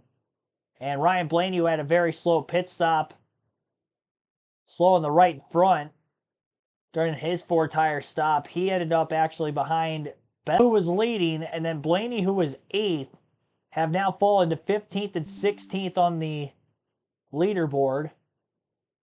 Hamlin now less than 5 seconds behind the race leader, Daniel Suarez. And I think Suarez is going to stay out there at least until he loses the lead. So definitely trying an alternate pit strategy. Side-by-side commercial break again on the USA Network. Go through some other race stats in this one up to this point. We're 2 hours, 10 minutes, 23 seconds and counting into this race. 110 laps to go, 290 complete. Average race speed 99.82 miles per hour. Our only 2 stage ends were the 2 stage yellows in this one. Those ended up taking place at lap 70 and lap 230. No cautions for incident. Most laps led. Christopher Bell, 115 laps led in this race. Daniel Suarez, our current race leader during green flag stops, has led for 88 laps. He won stage 2. Christopher Bell won stage 1.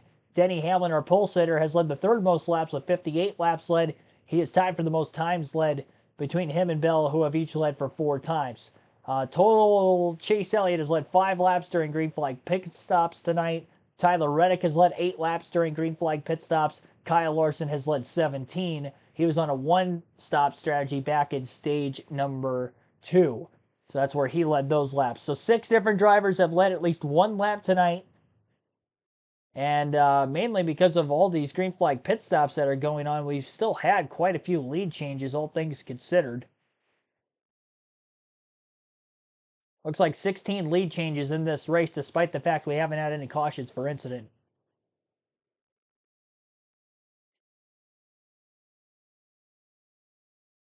So that is where we run right now. Suarez is down on pit road. So he'll give up the lead. Hamlin will take over the top spot as Suarez comes to pit road. Dylan.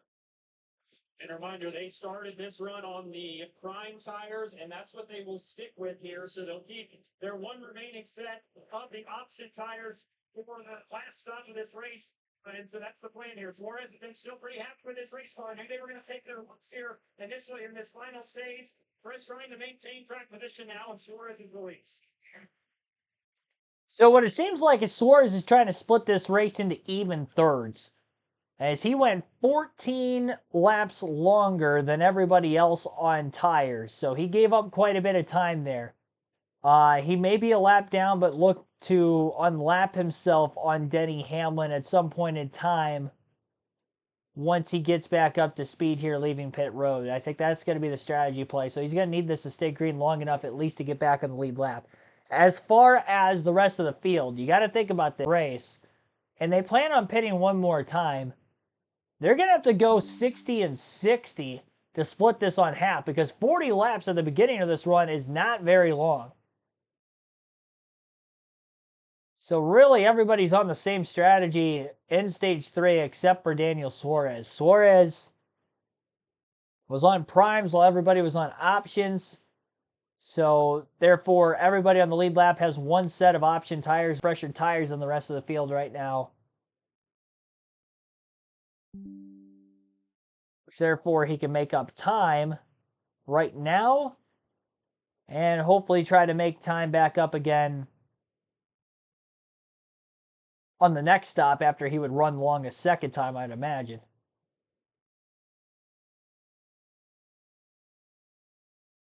Could see a 3-stop strategy too, though. You know, is Suarez trying a 2-stop strategy and everybody else going to go for 3? Run the options for one of those 30 to 40 lap runs. You know, that could be possible. We haven't seen that tonight, but it's not out of the cards.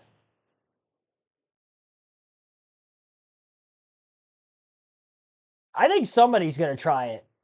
I don't know who, but I think we're going to see at least one person try a 3-stop strategy.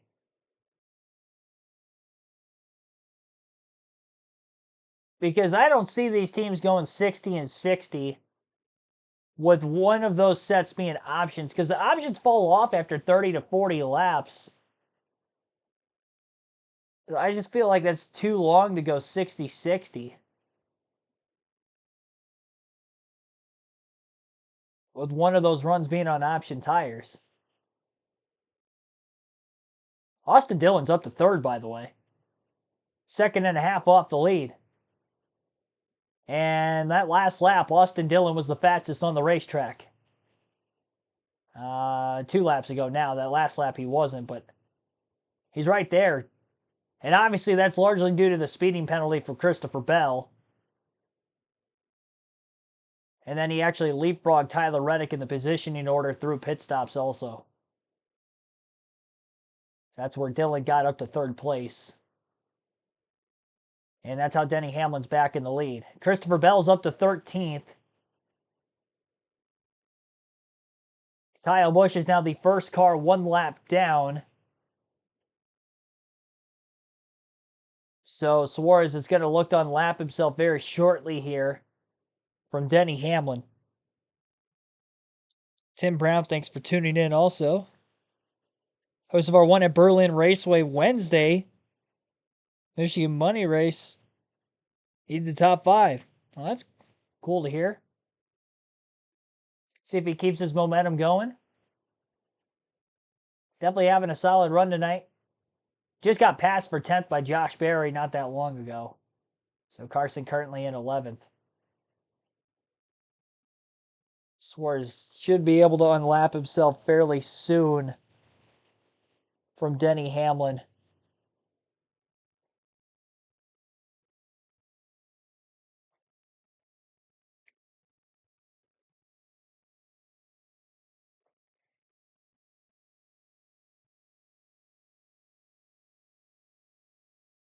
Had a buffering going on real quick.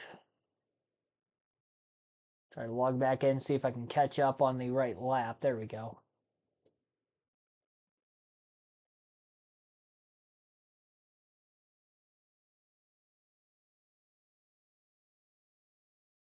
So Joey got a little bit quicker than Denny Hamlin that last lap. Kind of a cat and mouse game through lap traffic at the moment.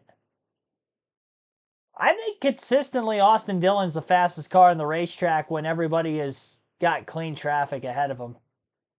He's now only 1 second off the lead. Like, he's chipping away at the lead more. I mean, Bell might still be the fastest car on the track, but if everybody up in contention to probably win this race if it stays green to the end, I don't think Bell's catching back up. He's 16 seconds off the lead. Although Bell's picked up a couple positions since he had to make the pass-through penalty, he's 16 seconds back. I think of the guys in the top 5 right now, Austin Dillon is the quickest. He just dropped a 24.591 that last lap. Hamlin ran a 24.713. Logano ran a 24.667. Look out for Austin Dillon, ladies and gentlemen. He's had speed all weekend. Again, he was fastest in practice yesterday on the prime tires. That's one thing. I mean, option tires to the end of this race, or at some point, if everybody uses option tires, that may be the weak point for Austin Dillon. But on prime tires, he's been quick all weekend. And so he had the fastest time overall in practice yesterday there. He qualified in the top half dozen. And he's ran in the top 6 the entire race. Hasn't led any laps yet, but now he's running third. With Bell having the speeding penalty, he's putting himself in the right position. Now he's just got to go out there and race the 22 and the 11 and get on and off of pit road at least one more time. We've got a battle for second right now, ladies and gentlemen. Austin Dillon and Joey Logano are there. Kyle Busch, man, if they didn't have that slow pit stop, I don't think he would have the speed that Dillon's got. Dillon's been quicker than Busch all weekend, but I mean, Busch could probably be in the top 10 at least. I mean, he's running 20th right now.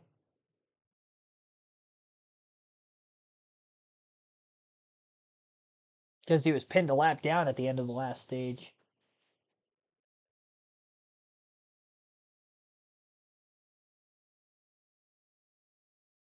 '99 right behind the 11. Yeah, Suarez is actually now back on the lead lap.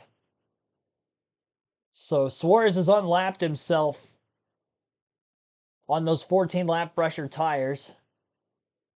24.526 that last lap. A little bit quicker for Daniel.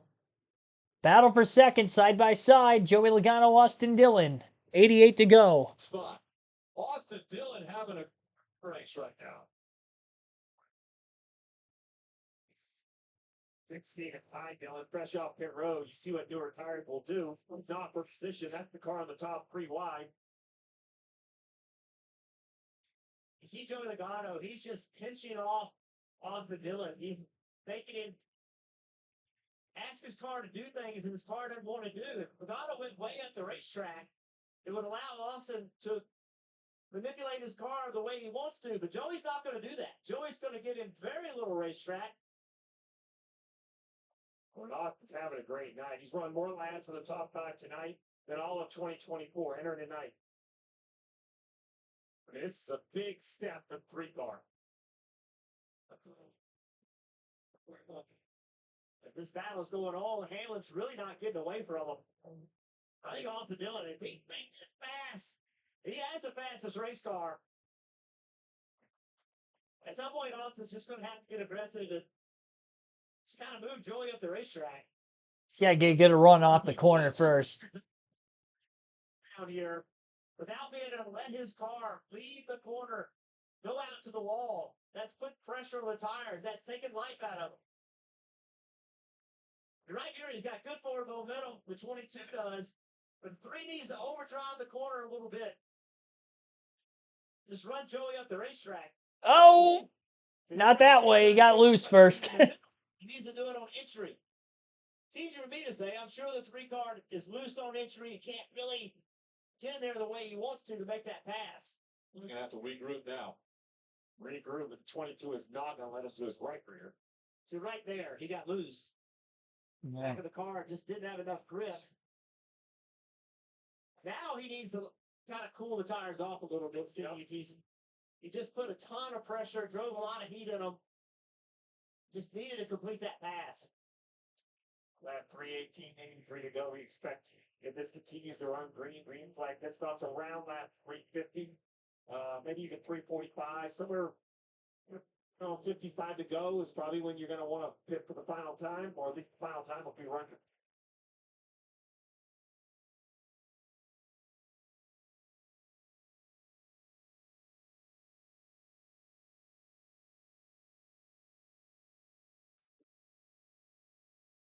Green. Morning.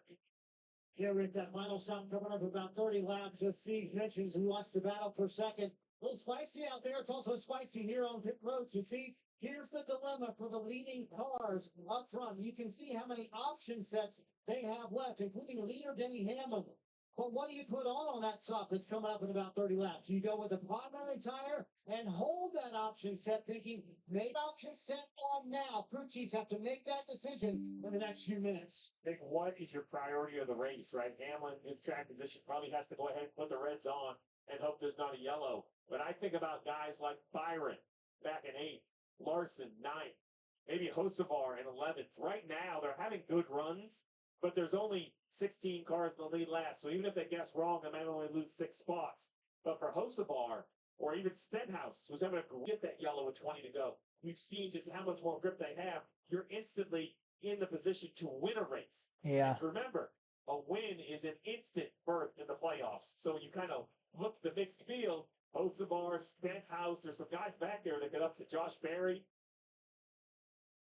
Austin Dillon. Austin Dillon. I think has the best car. I agree with you, Jeff. He just has got to find a way around the 22. Now it'd be hard for them, right? Because it's kind of what Paul Wolf told Marty and the pit crew guy or the pit reporters earlier. This is a race they were so good at. They really didn't want to see this tire option because they thought it was going to fix the field. Well, now here's the 3 with a great car. They wish this was just, hey, let's just come in and put tires on because we think we can beat everybody heads up. You see Austin Dillon, he rolls the center of the corner better than Logano can. Now he's under him. Logano's going to get him that inside lane. We've seen this before. Ooh. Complete the He's got him This is now. where Logano makes it hard on him because he gets that forward momentum on corner exit, and now he's got Austin where he again is pitching his car off. He's asking his car to do things. He's got him now. It didn't have to ask of it when he was behind him. And Dillon's got to take this spot. He's far enough on him now. Just run him up the racetrack. Right here. Got over the wheel. Cleared it. He's got him. Yeah, he's clear. He passed him clean. Second now. 50 races since his last top 5, and that was on a dirt track. Wow. I think he's going to run Hamlin down quickly.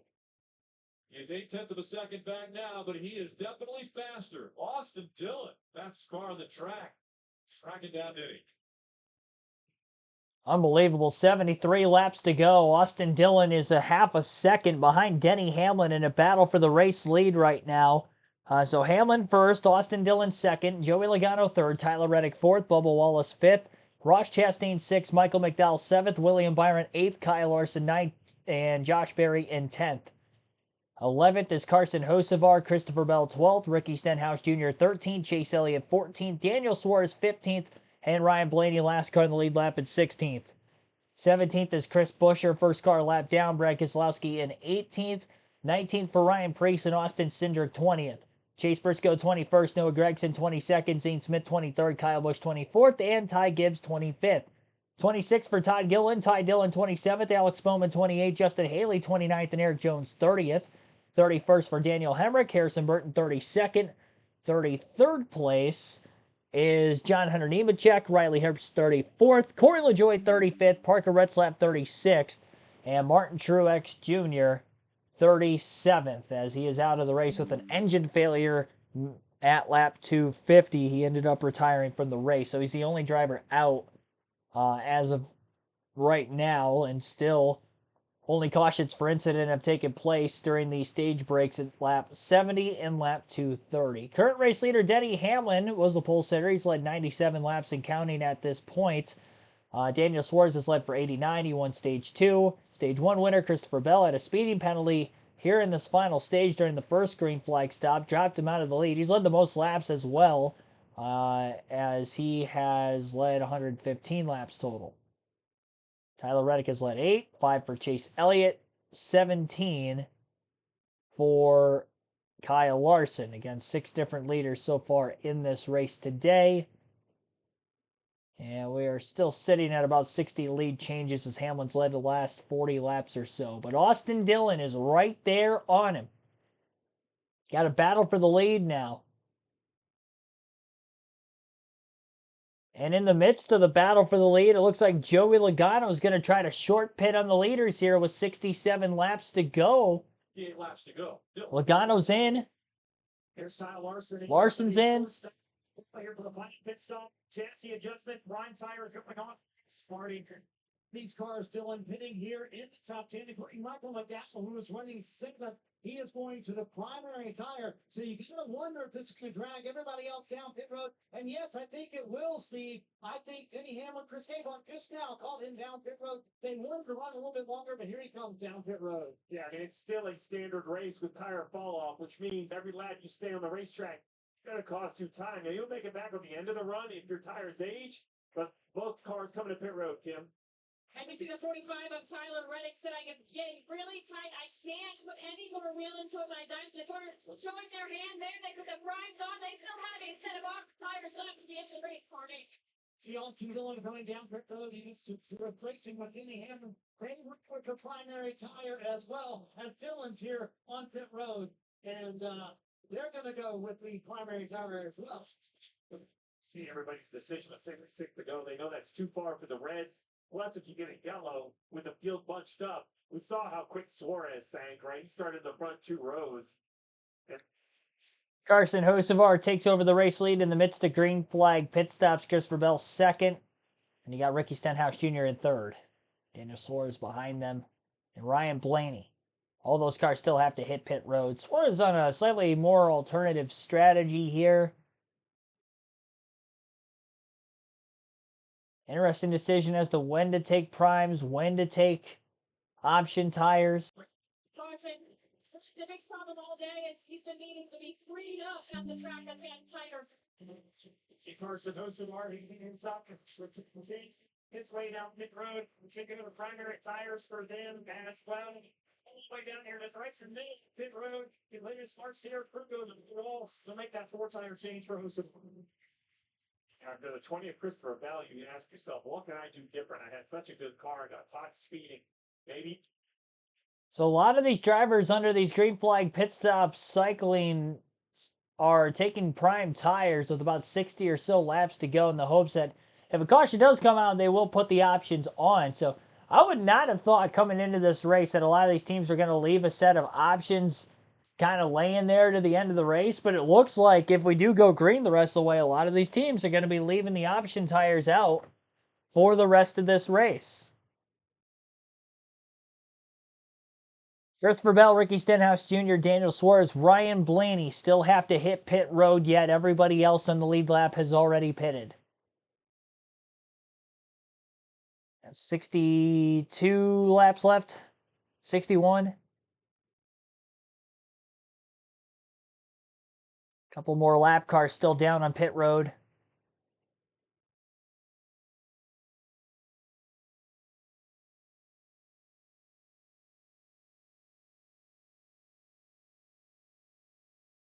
Yeah, a lot of these teams definitely still have options left. And don't forget that Larson and Reddick even have an extra set of primes left as well. So they really have three sets of tires, or 2 sets of tires laying on pit road.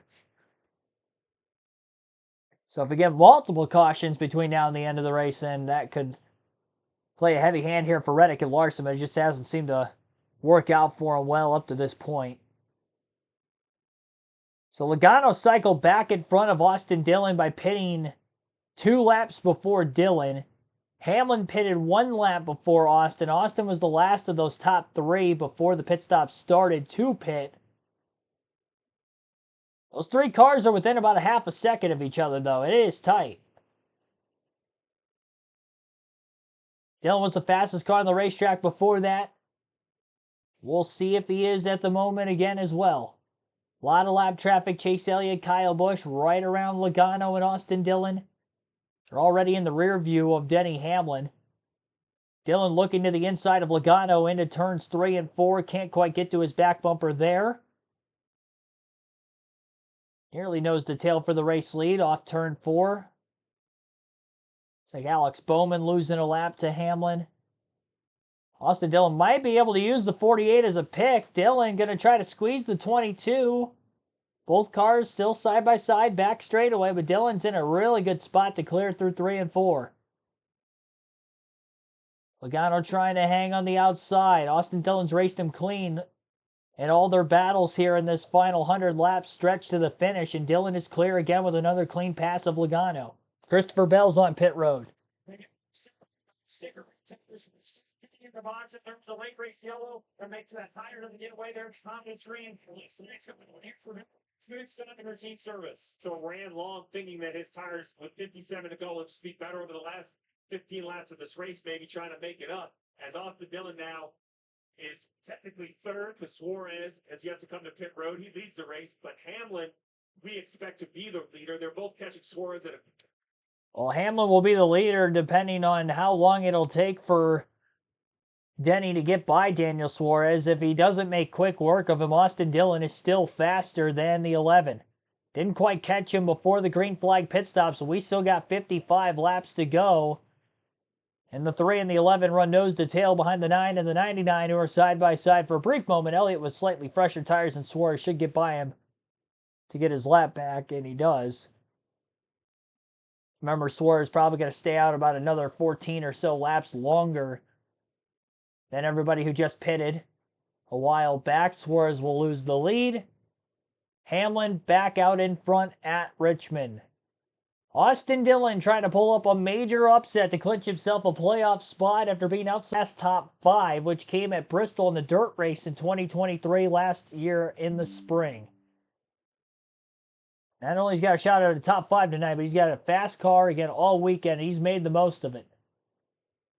I think RCR gave Austin Dillon the fast car this weekend, thinking that they were giving it to Kyle Busch. They're like, oh, shoot, that's in the 3-hauler. Austin Dillon is making the most of it. Austin Dillon's had great runs at Richmond in the past, so I mentioned, what was it? I think it was yesterday during practice and qualifying, 2020 race here in the fall, that playoff race. He ran top 3 the whole night. He won a stage. He led over 100 laps.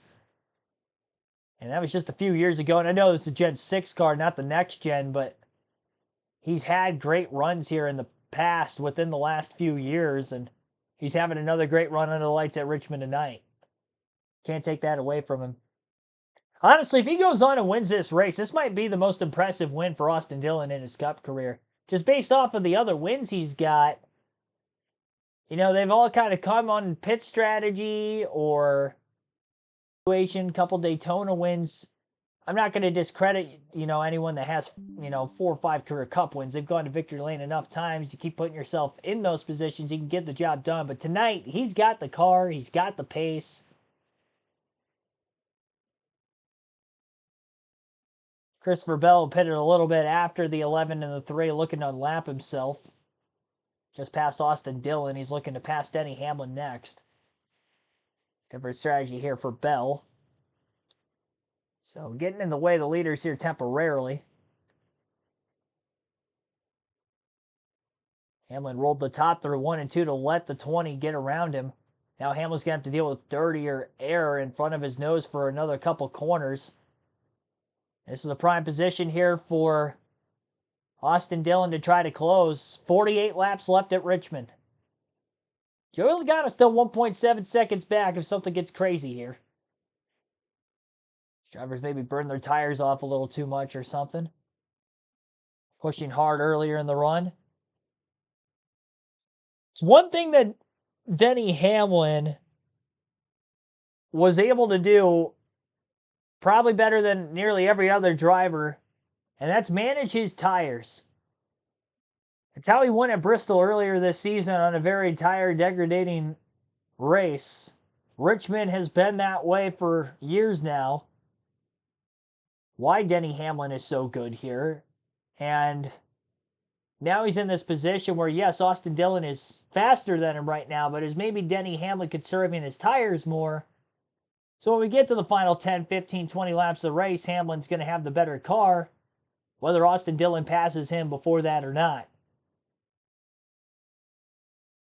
Heavy lap traffic back in front of the 11 again. Side by side, in fact, Chase Briscoe and Corey LaJoie are door-to-door on the front stretch right in front of the 11 car, so Denny's really going to have nowhere to go here. LaJoie's running the outside of the racetrack, so Denny's going to have to pass him on the bottom. And if he fails to make the pass here, Austin Dillon is coming. Dillon can release his corner out to the wall. Hamlin could not off turn 2. Ryan Blaney's down in pit road for his final stop. Party. You remember they had that bad pit stop earlier, so Jonathan Hassler just doing what he can to get his driver in a good position. He told me a moment ago, we need to run 40.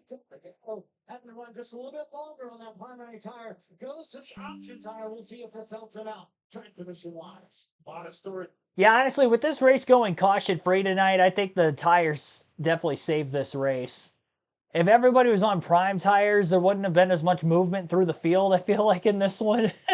Therefore, yeah, I think it would have been one of the more boring races of the season, to be completely honest. We would have seen a typical next-gen short track race. So I will say, you know, with the option tires thrown in there, it added that extra variable with this race not having any natural yellows that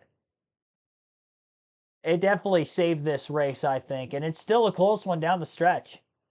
These top two are pulling away from Logano. Logano now 2.5 seconds off the lead. He was only about 1.5 seconds back a few laps ago. Hamlin quicker than Austin Dillon that last time by.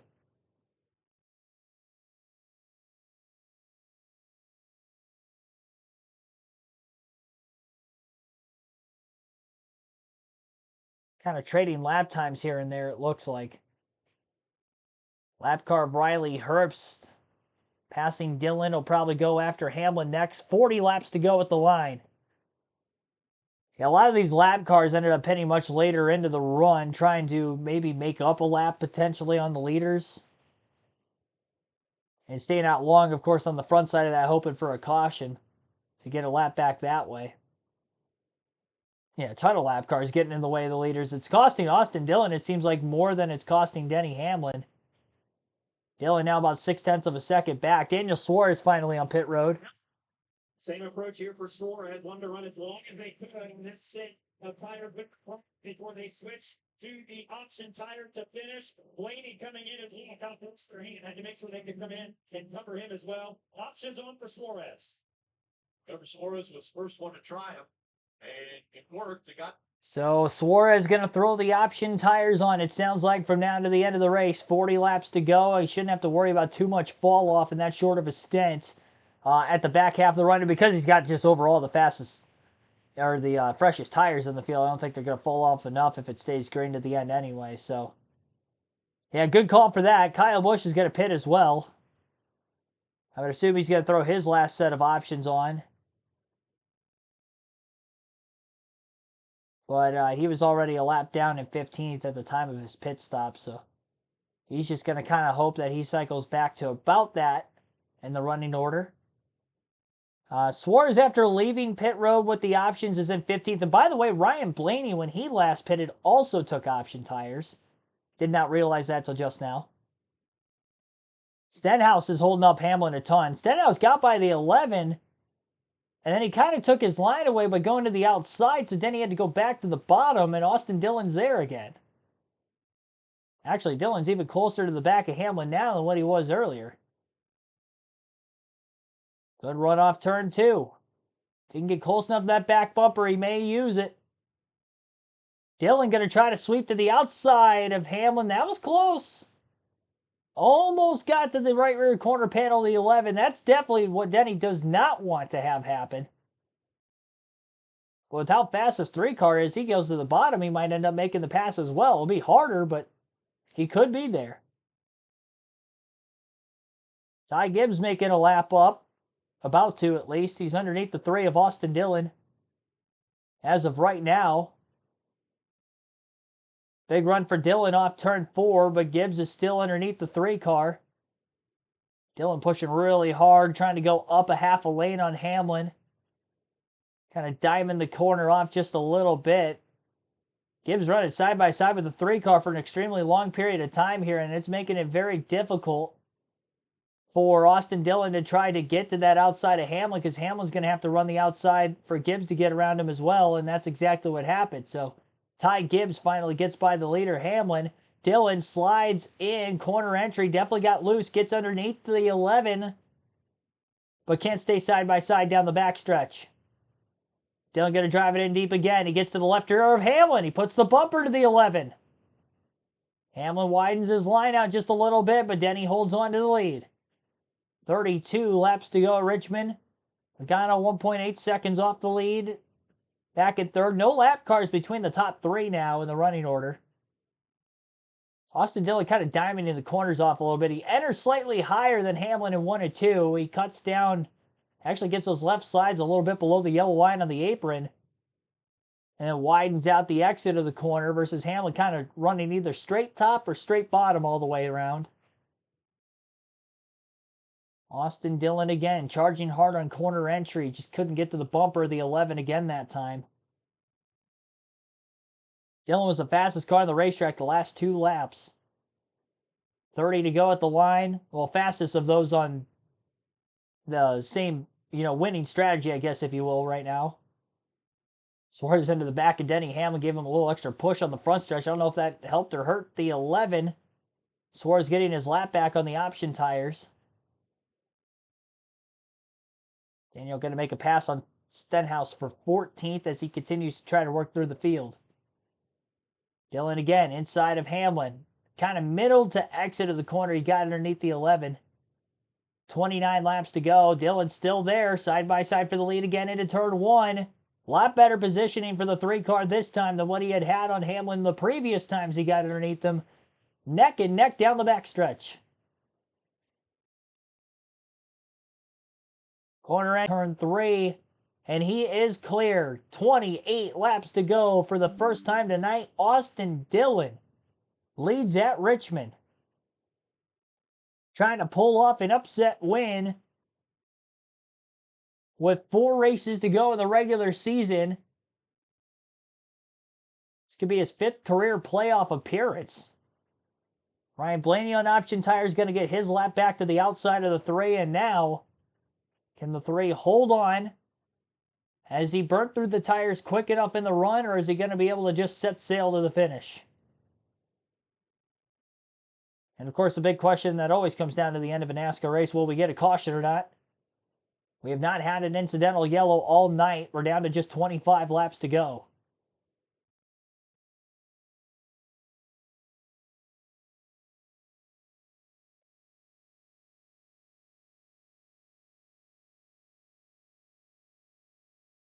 Daniel Suarez is up to 11th place, 18 seconds off the race lead. He just unlapped himself probably about 8 laps ago or so now.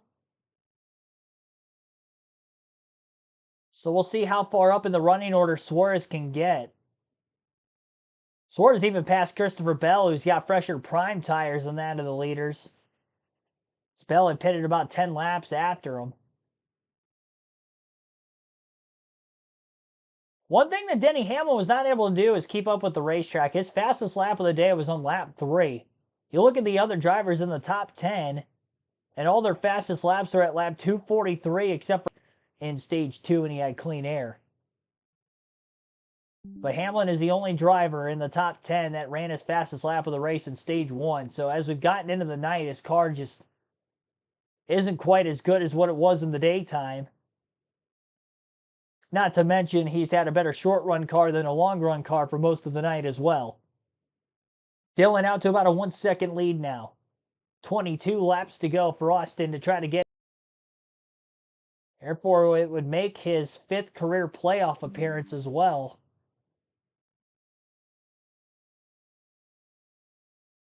He just always finds a way to come in clutch. This one, though, he's got the speed to back it up.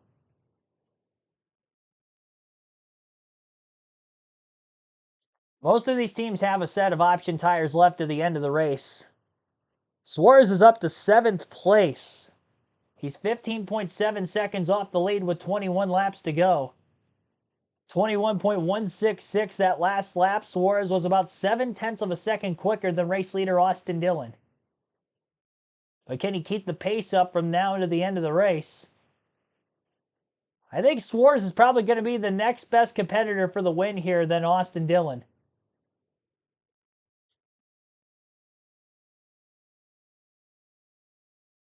We know Suarez's pace is going to drop. Can he make that time up, though, before that?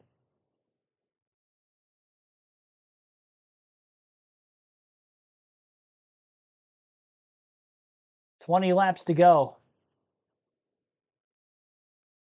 All these teams that had that extra set of an option tire left at the end of the race. And Daniel Suarez was the only one, along with Ryan Blaney, that threw it on for the final pit stop. Suarez had better track position than Blaney because Blaney had a slower first stop at the beginning of stage 3. I mean, Suarez has been pretty much off strategy with the option tires all night compared to everybody else, but it's worked out for him. He's one of the few drivers that have actually used both sets. Well, we know that they're the fastest, and overall, that looks like it could work wonders for him. It's definitely going to get him a better finish than what it would have been if he just ran primes the entire time. He was 15th earlier, and he got track position. He's had good long run speed all weekend through practice and now into the race. 12 seconds off the lead with 16 laps to go. I don't know that 7/10 of a second is going to be quicker enough. 7 to 8/10 of a second faster lap for Daniel Suarez. I don't know if that's quick enough to catch Austin Dillon. It's going to be close. He's got to keep that pace, though. That's the problem. It's going to be close as of right now, but can the option tires keep that pace to the very end?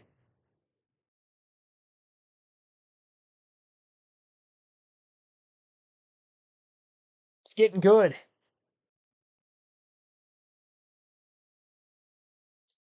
Hamlin's still slipping back behind Dillon. He's almost 2 seconds off the lead.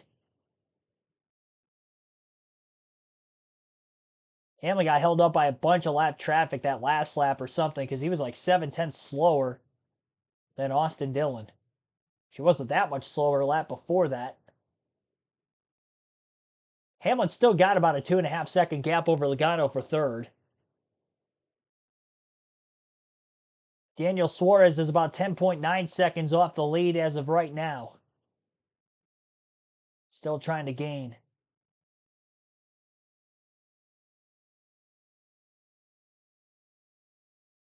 It's definitely coming down to the wire, to say the least.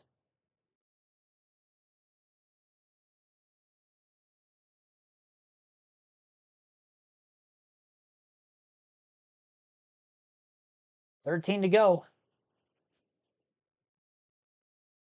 Suarez is in 6th. He passed Ross Chastain a couple laps ago for that position. He's definitely going to get up into the top 5, without a doubt. Can he keep that pace up to the finish? 24.368 for Suarez. He was 6/10 quicker than Austin Dillon the last lap.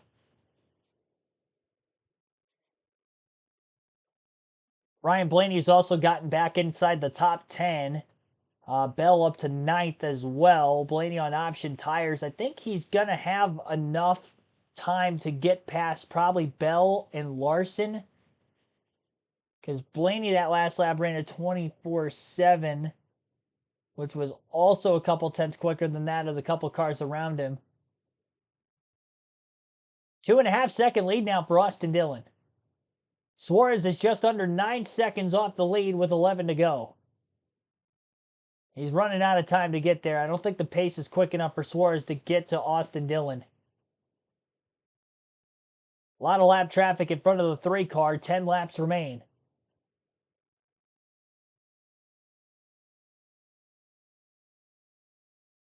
Suarez is going to need a lot of help from lap traffic, and he's still got to pass a few other cars for position. The longer he takes to pass them, again, the less of a chance he's going to have of, catching Dillon or Hamlin to the end of the race.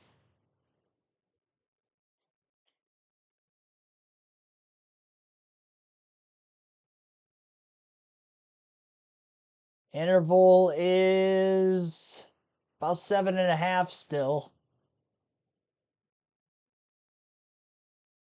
He's going to have to be almost a second a lap quicker at this point. He's not that quick. I figured he can get up into the top 5. He's only 2 seconds behind Reddick, who is in 4th. And about a second off of Wallace for 5th. Bell just passed Larson for 8th place on the track that last time by.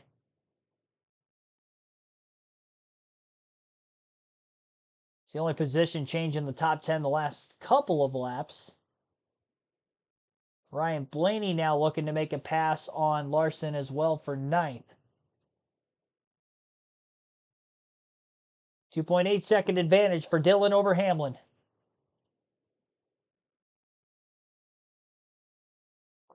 Six laps remain at the Richmond Raceway.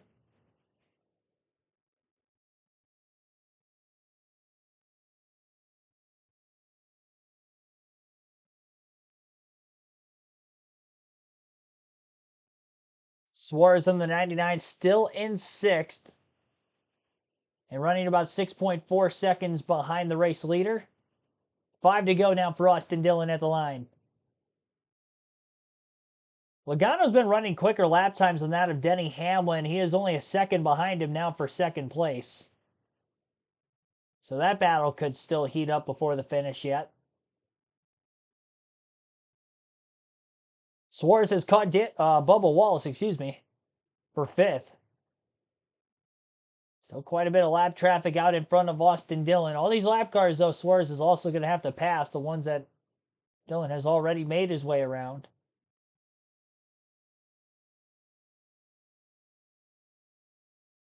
Yeah, Suarez still over 5 seconds off the lead. Gotta be patient here now. Pressure is not on anymore.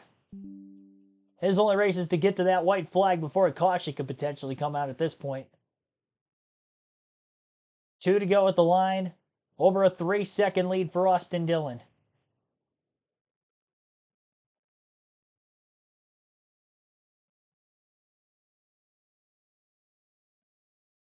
Definitely didn't have Austin Dillon winning the race on the bingo card, but the speed has been there again all weekend for the 3 team. First top 5. Oh no, we got trouble right in front of the leaders. Caution's out. Oh no. Stenhouse got into Priest. Priest backs it into the wall. A caution with 2 laps left. That was right in front of Austin Dillon. Dillon missed the wreck. Oh, Stenhouse.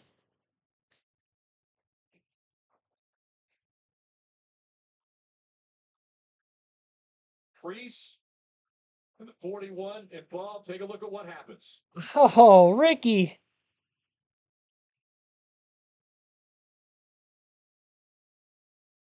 The 47 clearly to the inside of the 41. The 41 comes down like the 47's not there. Contact between the two. Well, the 47 didn't really go all the way to the bottom. Not sure exactly, but they ran out of real estate. RC's reaction. He's on the radio right away. He doesn't even have a set of. 47's loose. Yeah. I think 47 got loose and he couldn't turn the car. He saw him lock the left front up. Couldn't get to the bottom. Yes. 41's turning in like he's going to the bottom. Yes. Stenhouse stopped the 47. It'll be overtime. Well, everybody's going to put on. You see all the drivers with Reds left, Dillon, Hamlin, Logano, Reddick. The 3's going to have a great stop. Remember, the pole for And Kyle Busch gets the free pass. Down to the camera here, so it's not a big advantage as it is at other racetracks, but it's still an advantage. But this pit crew right here has been rock solid all night long. They know it's been 68 races. This is a crew that's been together. Hit Covey right there, Jack Man. So this crew is stuck together through the ups and the downs. This is their moment. Paul Swan, the tire carrier, has been friends with Austin Dillon forever. Now, as we're looking at this, we see the 3 is coming to pit road, and the gap between the 3 and the 11, we'll see if that keeps the lead. And they're on pit road.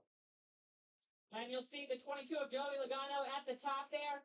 They'll put on those option tires to end the race. Austin Dillon, they've got a set of those red option tires. They're a little cheerleading on the radio. We can do this. Yes, we can. Going to be fine was the word for crew chief Justin Alexander. They freed him up a little bit, Marty. Exactly how Denny Hamlin won the spring race here at Richmond. A very late caution. The pit crew gave the lead on the final stop before an overtime race. Not doing it. In fact, they lose a position here on pit road. A drag race with Joey Logano, but I believe the 11 team lost a spot here on pit road. They did indeed, Rick. Dillon holds serve, and he will win the race off Clutch. road. And again, there were only 15 cars on the lead lap when the caution came out. A sprint to the finish. Can they finish out what has been a great weekend for RCR and this 3 team. Oh, he's got a lot of work ahead of him. That is for sure. This guy right here, he's seen it over and over and over. He knew not to celebrate until the checker flag fell. Yep. It's been part of it. And look at the celebration here, right? I mean, there's still racing to happen, but if you're the pit crew, you've done what you can do. You retain the lead.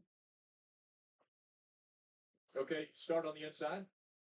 That it shows. So look, that's a great question. Like you think about it, you said it earlier. The only cautions have been stage ends. We haven't had enough cautions to really understand where the best place to start is. On top of that, Rick, no one has thought about short runs. Every run tonight, Steve, has been long runs, air pressure for long runs, setup for long runs. Now you're going to have a shootout. What do you need to do to your car to make it go for 1 lap, 2 laps? That's all you're doing now. All night long, you've been saying, okay, I know we got to go at least 35, 40, 50 laps. Now it's just maybe 2. Who's going to make the right adjustment? Yeah, what air pressure in your tires? Where do you need the brake bias? All of the things that Jeff talked about. And Joey Logano, Denny, I mean, it's a stacked field behind Austin Dillon.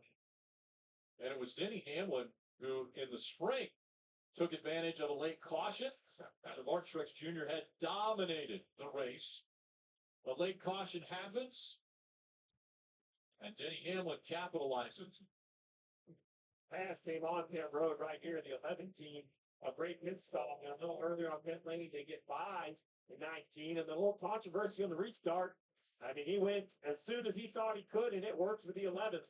It's one of those tracks with a restart zone. Don't do that, Austin. Question a lot. Don't jump the restart. Just every other track. Jeff, you and I had that conversation yesterday. We were out there in the pace car. Logano's going to be aggressive on that front row. So listen to the 11. Obviously, I think the 22 will take the rail. We'll take the bottom. They're all going to wash up. We're going to drive under them and win, just like we did in the spring. All right, there you have it. That's a plan. Chris Gabart can't say he didn't have a plan. All right, so Jeff, where do you? If I'm the 3, I think I have to take the top. You know, if you get wrecked getting into 1, then you get wrecked. But I think to win the race, you have to hold the 22 down, clear him off turn 2. I agree with that, but it is risky.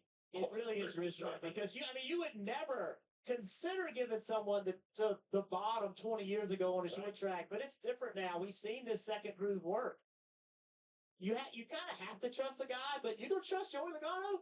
Well, so now, so let me flip it. If I'm taking the bottom, then I'm willing to do the pushing. Oh. I'm not saying wreck him, but I'm gonna have to take half a group. I'm gonna have to really work him up on exit. So if you look at restarts throughout the season, Austin Dillon has been horrendous. 35th is what he ranks on restarts. But remember where he's normally restarted throughout this year. As we see them coming up on the choose. Yeah, and he hadn't had this good of a car, so he's the one to Well, here we go. Oh, boy. I'm getting antsy. Logano to the top. So what he's got to do now, Steve, is leaving the restart zone with forward momentum. At that point, you got to do whatever you got to do with the 22. If the 22 is alongside you getting into turn 1, you can't let him pitch you down and make it where you can't turn your car. You got to use him.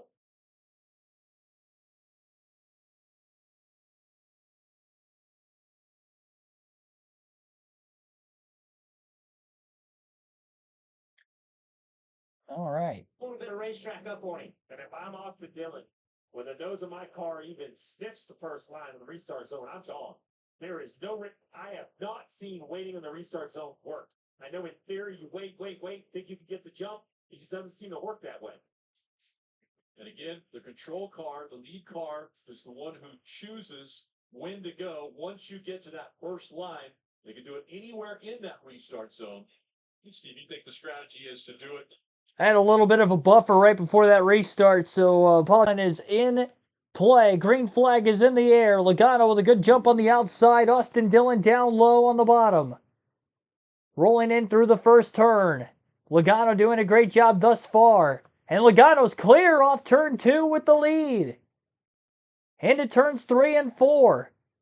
Joey Logano beats Austin Dillon from the outside lane. 1 lap to go. Logano got a bit loose off turn 4. Austin Dillon trying to drive it in deep and get to the 22. He's going to have one more chance as Logano still holds serve down the back straightaway. Through turns 3 and 4 for the final time. Austin Dillon ships it in. He turns Logano. Off the exit of the corner, he turns Hamlin into the wall, and Austin Dillon is going to make sure he wins this race tonight. Oh my gosh, he wrecked them all. He shipped Logano into 3. He right hooked Hamlin into the wall off turn 4. And Austin Dillon's going to win at Richmond. Have you ever? He made sure, he was like, that caution's not screwing me over. Not tonight. Oh my gosh. Logano had a better restart than the 3. The 3 had the car to beat. And we might have tempers. I thought Hamlin was going to steal it off turn 4. Just because he had gotten to the inside of the 3. But then he basically just hooked Hamlin. I don't know where Denny ended up. Denny ended up 5th. Logano ended up finishing 19th. Oh my goodness. Shades of the Intimidator. Austin Dillon wins at Richmond.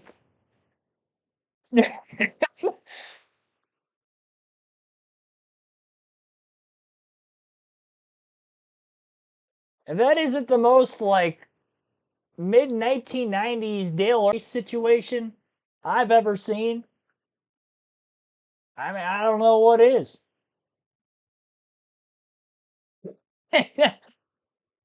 Oh my gosh. Well, you get to hear from Austin Dillon, Race it starts on the front stretch. your race winner here tonight at Richmond.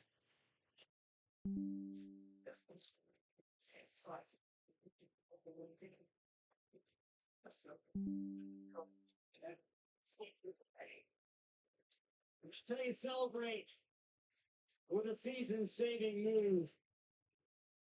Austin Dillon with a playoff spot on the line, with your season on the line. Was that a fair move? I don't know, man. It's been 2 years, and this is the first car I've had with a shot to win. You know, I felt like with 2 to go, we were the fastest car. Obviously, had to have a straightaway, and Ricky wrecked the guy.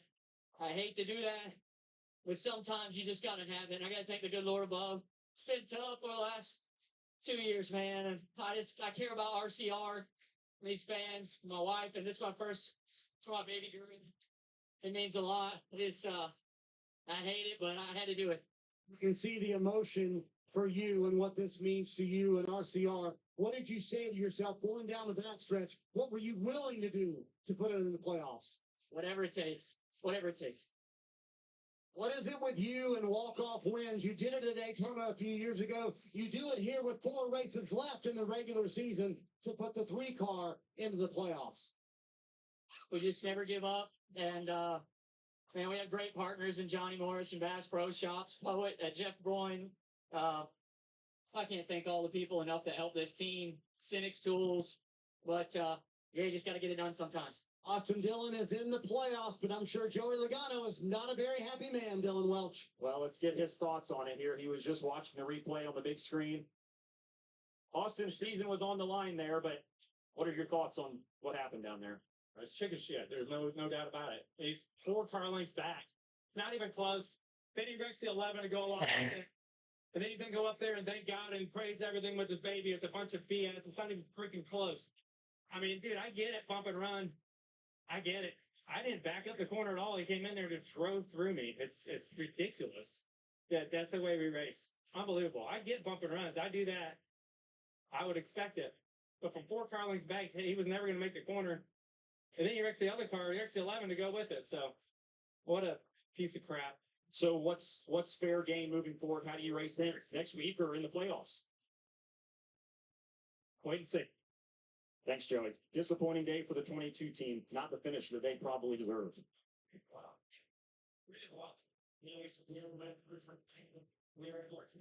Again, it's the final short track race of the regular season. 3 races remain before the playoffs, but it's Austin Dillon. We got tempers at Richmond. A short track Sunday night. Austin Dillon, your race winner in the Cookout 400 after a wild overtime finish following a late race caution with about 2 laps to go.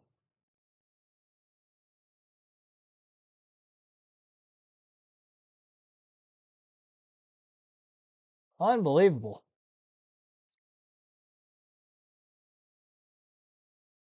Patton and Earnhardt move. Now, here, the reason why I say it's an Earnhardt move is because I feel like that would have been a similar situation from him, only because Austin Dillon did have the fastest car tonight. And I feel like if Earnhardt was in a similar situation in the mid-90s, I mean, we've seen him do it before with Terry Labonte on multiple occasions at Bristol, where Earnhardt had a good car. He was trying to make a pass late, and he couldn't get around him, and he turned him. Yeah, and that was kind of a similar situation here.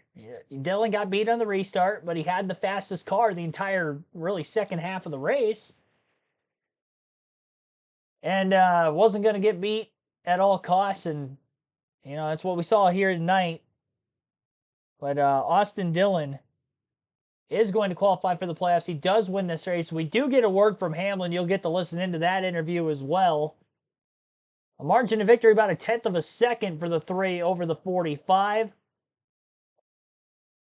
Rest of the finishing order will be coming up here soon. Here is Denny You Hamlin. understand his position, his season, his playoffs on the line. First of all, what do you think about his move on the 22 and then him hitting you as well? Fair or foul, Denny?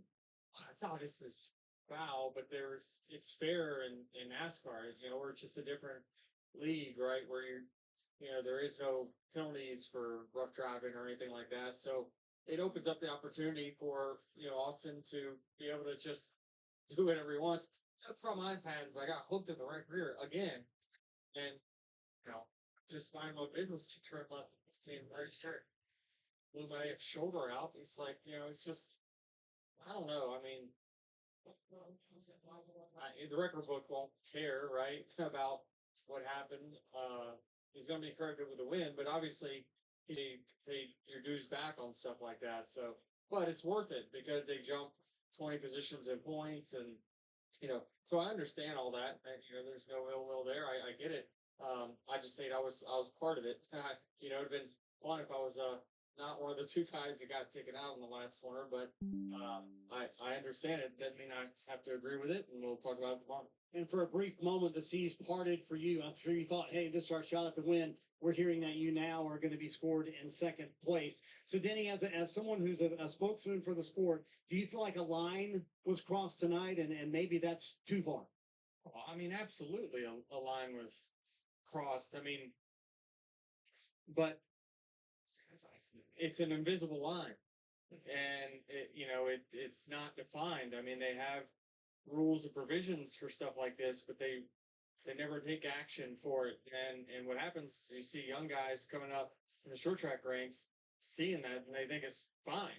And that's why we see some of the lower series turn out the way they do in these green white checkered situations. But it's I mean, it's who am I to throw stones in glass house? But man, I certainly never won one that way. Hope the shoulder heals up this week. We'll see you in Michigan. All right, thanks. Denny Hamlin winds up in second place, but Rick, some very honest and candid comments from Denny Hamlin post-race on his thoughts with what happened with Austin Dillon. Well, I think we heard it from Denny Hamlin. We heard it from Joey Logano. Neither one of them are, agreeing with how they were just raced by Austin Dillon for that win. It all starts on the restart, right? Like the 3, we talk about it, he just doesn't go. Like, he doesn't go early enough. He needs to jump at the first line.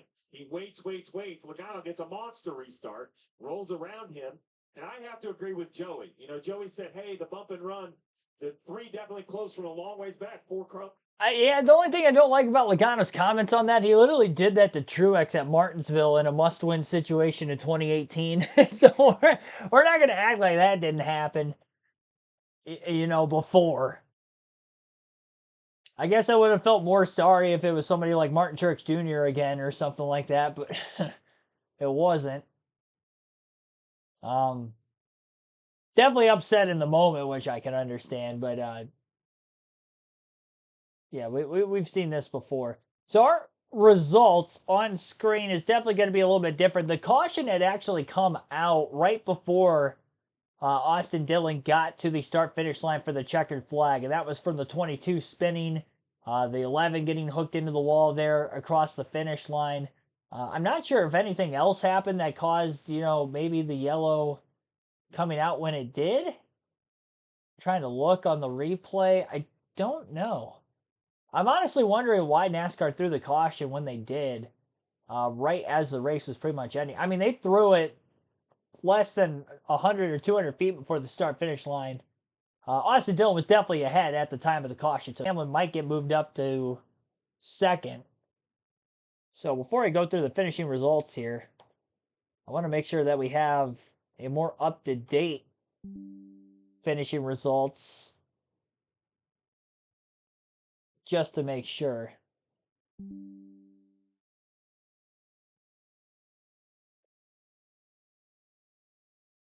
Yeah, on our screen it doesn't have Hamlin in second at the moment.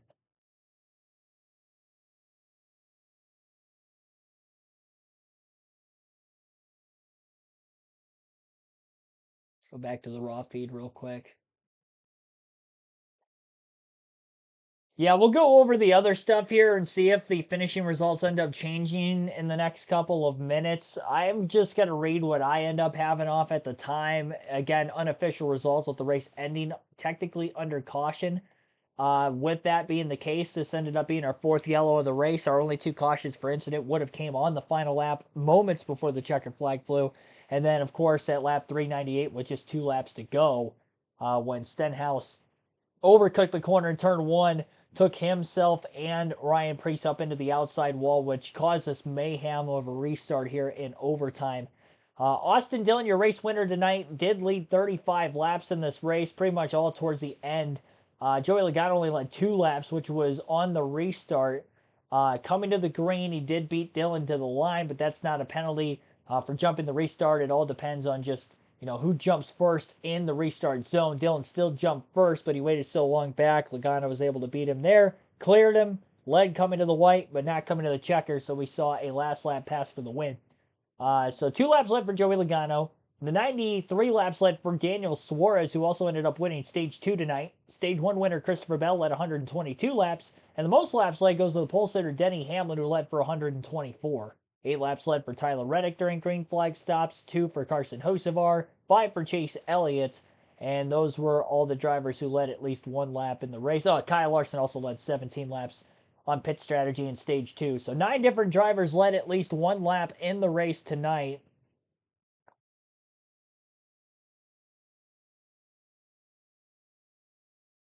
So 27 lead changes total, if I did my counting correctly there. So 27 lead changes, 9 different drivers led a lap, again 4 cautions, average race speed of 99.91 miles per hour, and we went 8 laps past the scheduled distance with this overtime finish. 408 laps finished out of the originally scheduled 400 laps, 300 miles. 3 hours, 17 minutes, 53 seconds total time on the race tonight. And again, margin of victory under caution technically, but about a tenth of a second there for Austin Dillon. Yeah, I mean, the lights were flashing like right as Dillon was about to cross the line. I don't know where Denny Hamlin gets scored in second, so we'll just go off of our finishing results and what we have right here. Again, unofficial. That could be changing over the next, hour or so as NASCAR goes back through the footage to see who was running where at the time. Before we get any more interviews, again, we'll go through the finishing results here. I just paused the graphic for the point standing, so we'll go through that also. Austin Dillon wins the race. Tyler Reddick second. Bubba Wallace in third. Ross Chastain fourth. Fifth place for Denny Hamlin, rounding out the top 5. A 6th place finish for Christopher Bell. Kyle Larson 7th. Carson Hocevar 8th. Chase Elliott 9th. Daniel Suarez rounds out the top 10 in 10th. Ryan Blaney 11th. Kyle Busch 12th. William Byron 13th. Josh Berry 14th. Michael McDowell 15th. Todd Gilliland 16th. Brad Keselowski 17th. Chris Buescher 18th. Joey Logano 19th. Last car in the lead lap. And Noah Gragson, first car lap down in 20th. Ty Gibbs, 21st. Chase Briscoe, 22nd. 23rd for Zane Smith. 24th for Austin Cindric. Ryan Priest, 25th. Ty Dillon, 26th. Justin Haley, 27th. Alex Bowman, 28th. Eric Jones, 29th. Daniel Hemrick, 30th. 31st for John Hunter Nemechek. Harrison Burt, 32nd. Riley Herbst, 33rd. Corey LaJoy, 34th. Parker Retzlaff, 35th.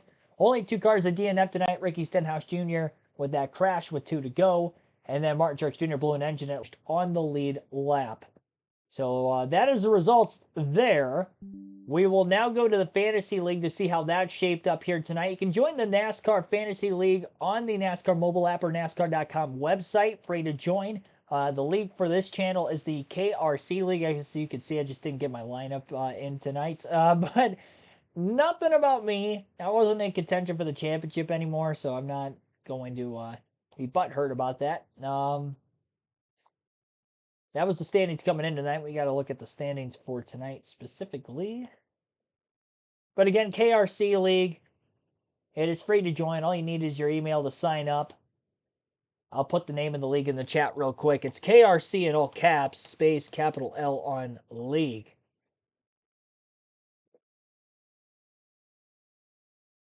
So,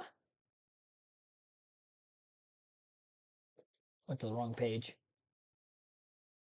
Inside Uranus, the defending regular season champion, wins tonight's race unofficially, of course, waiting for the official results to come out based off of that caution. I don't think there's going to be much of a change here. 225 points for him with the win tonight at Richmond in the second race at Richmond on the year. Dale 30 finishes in second with 207 points, 199 points for third. Evan 48-48.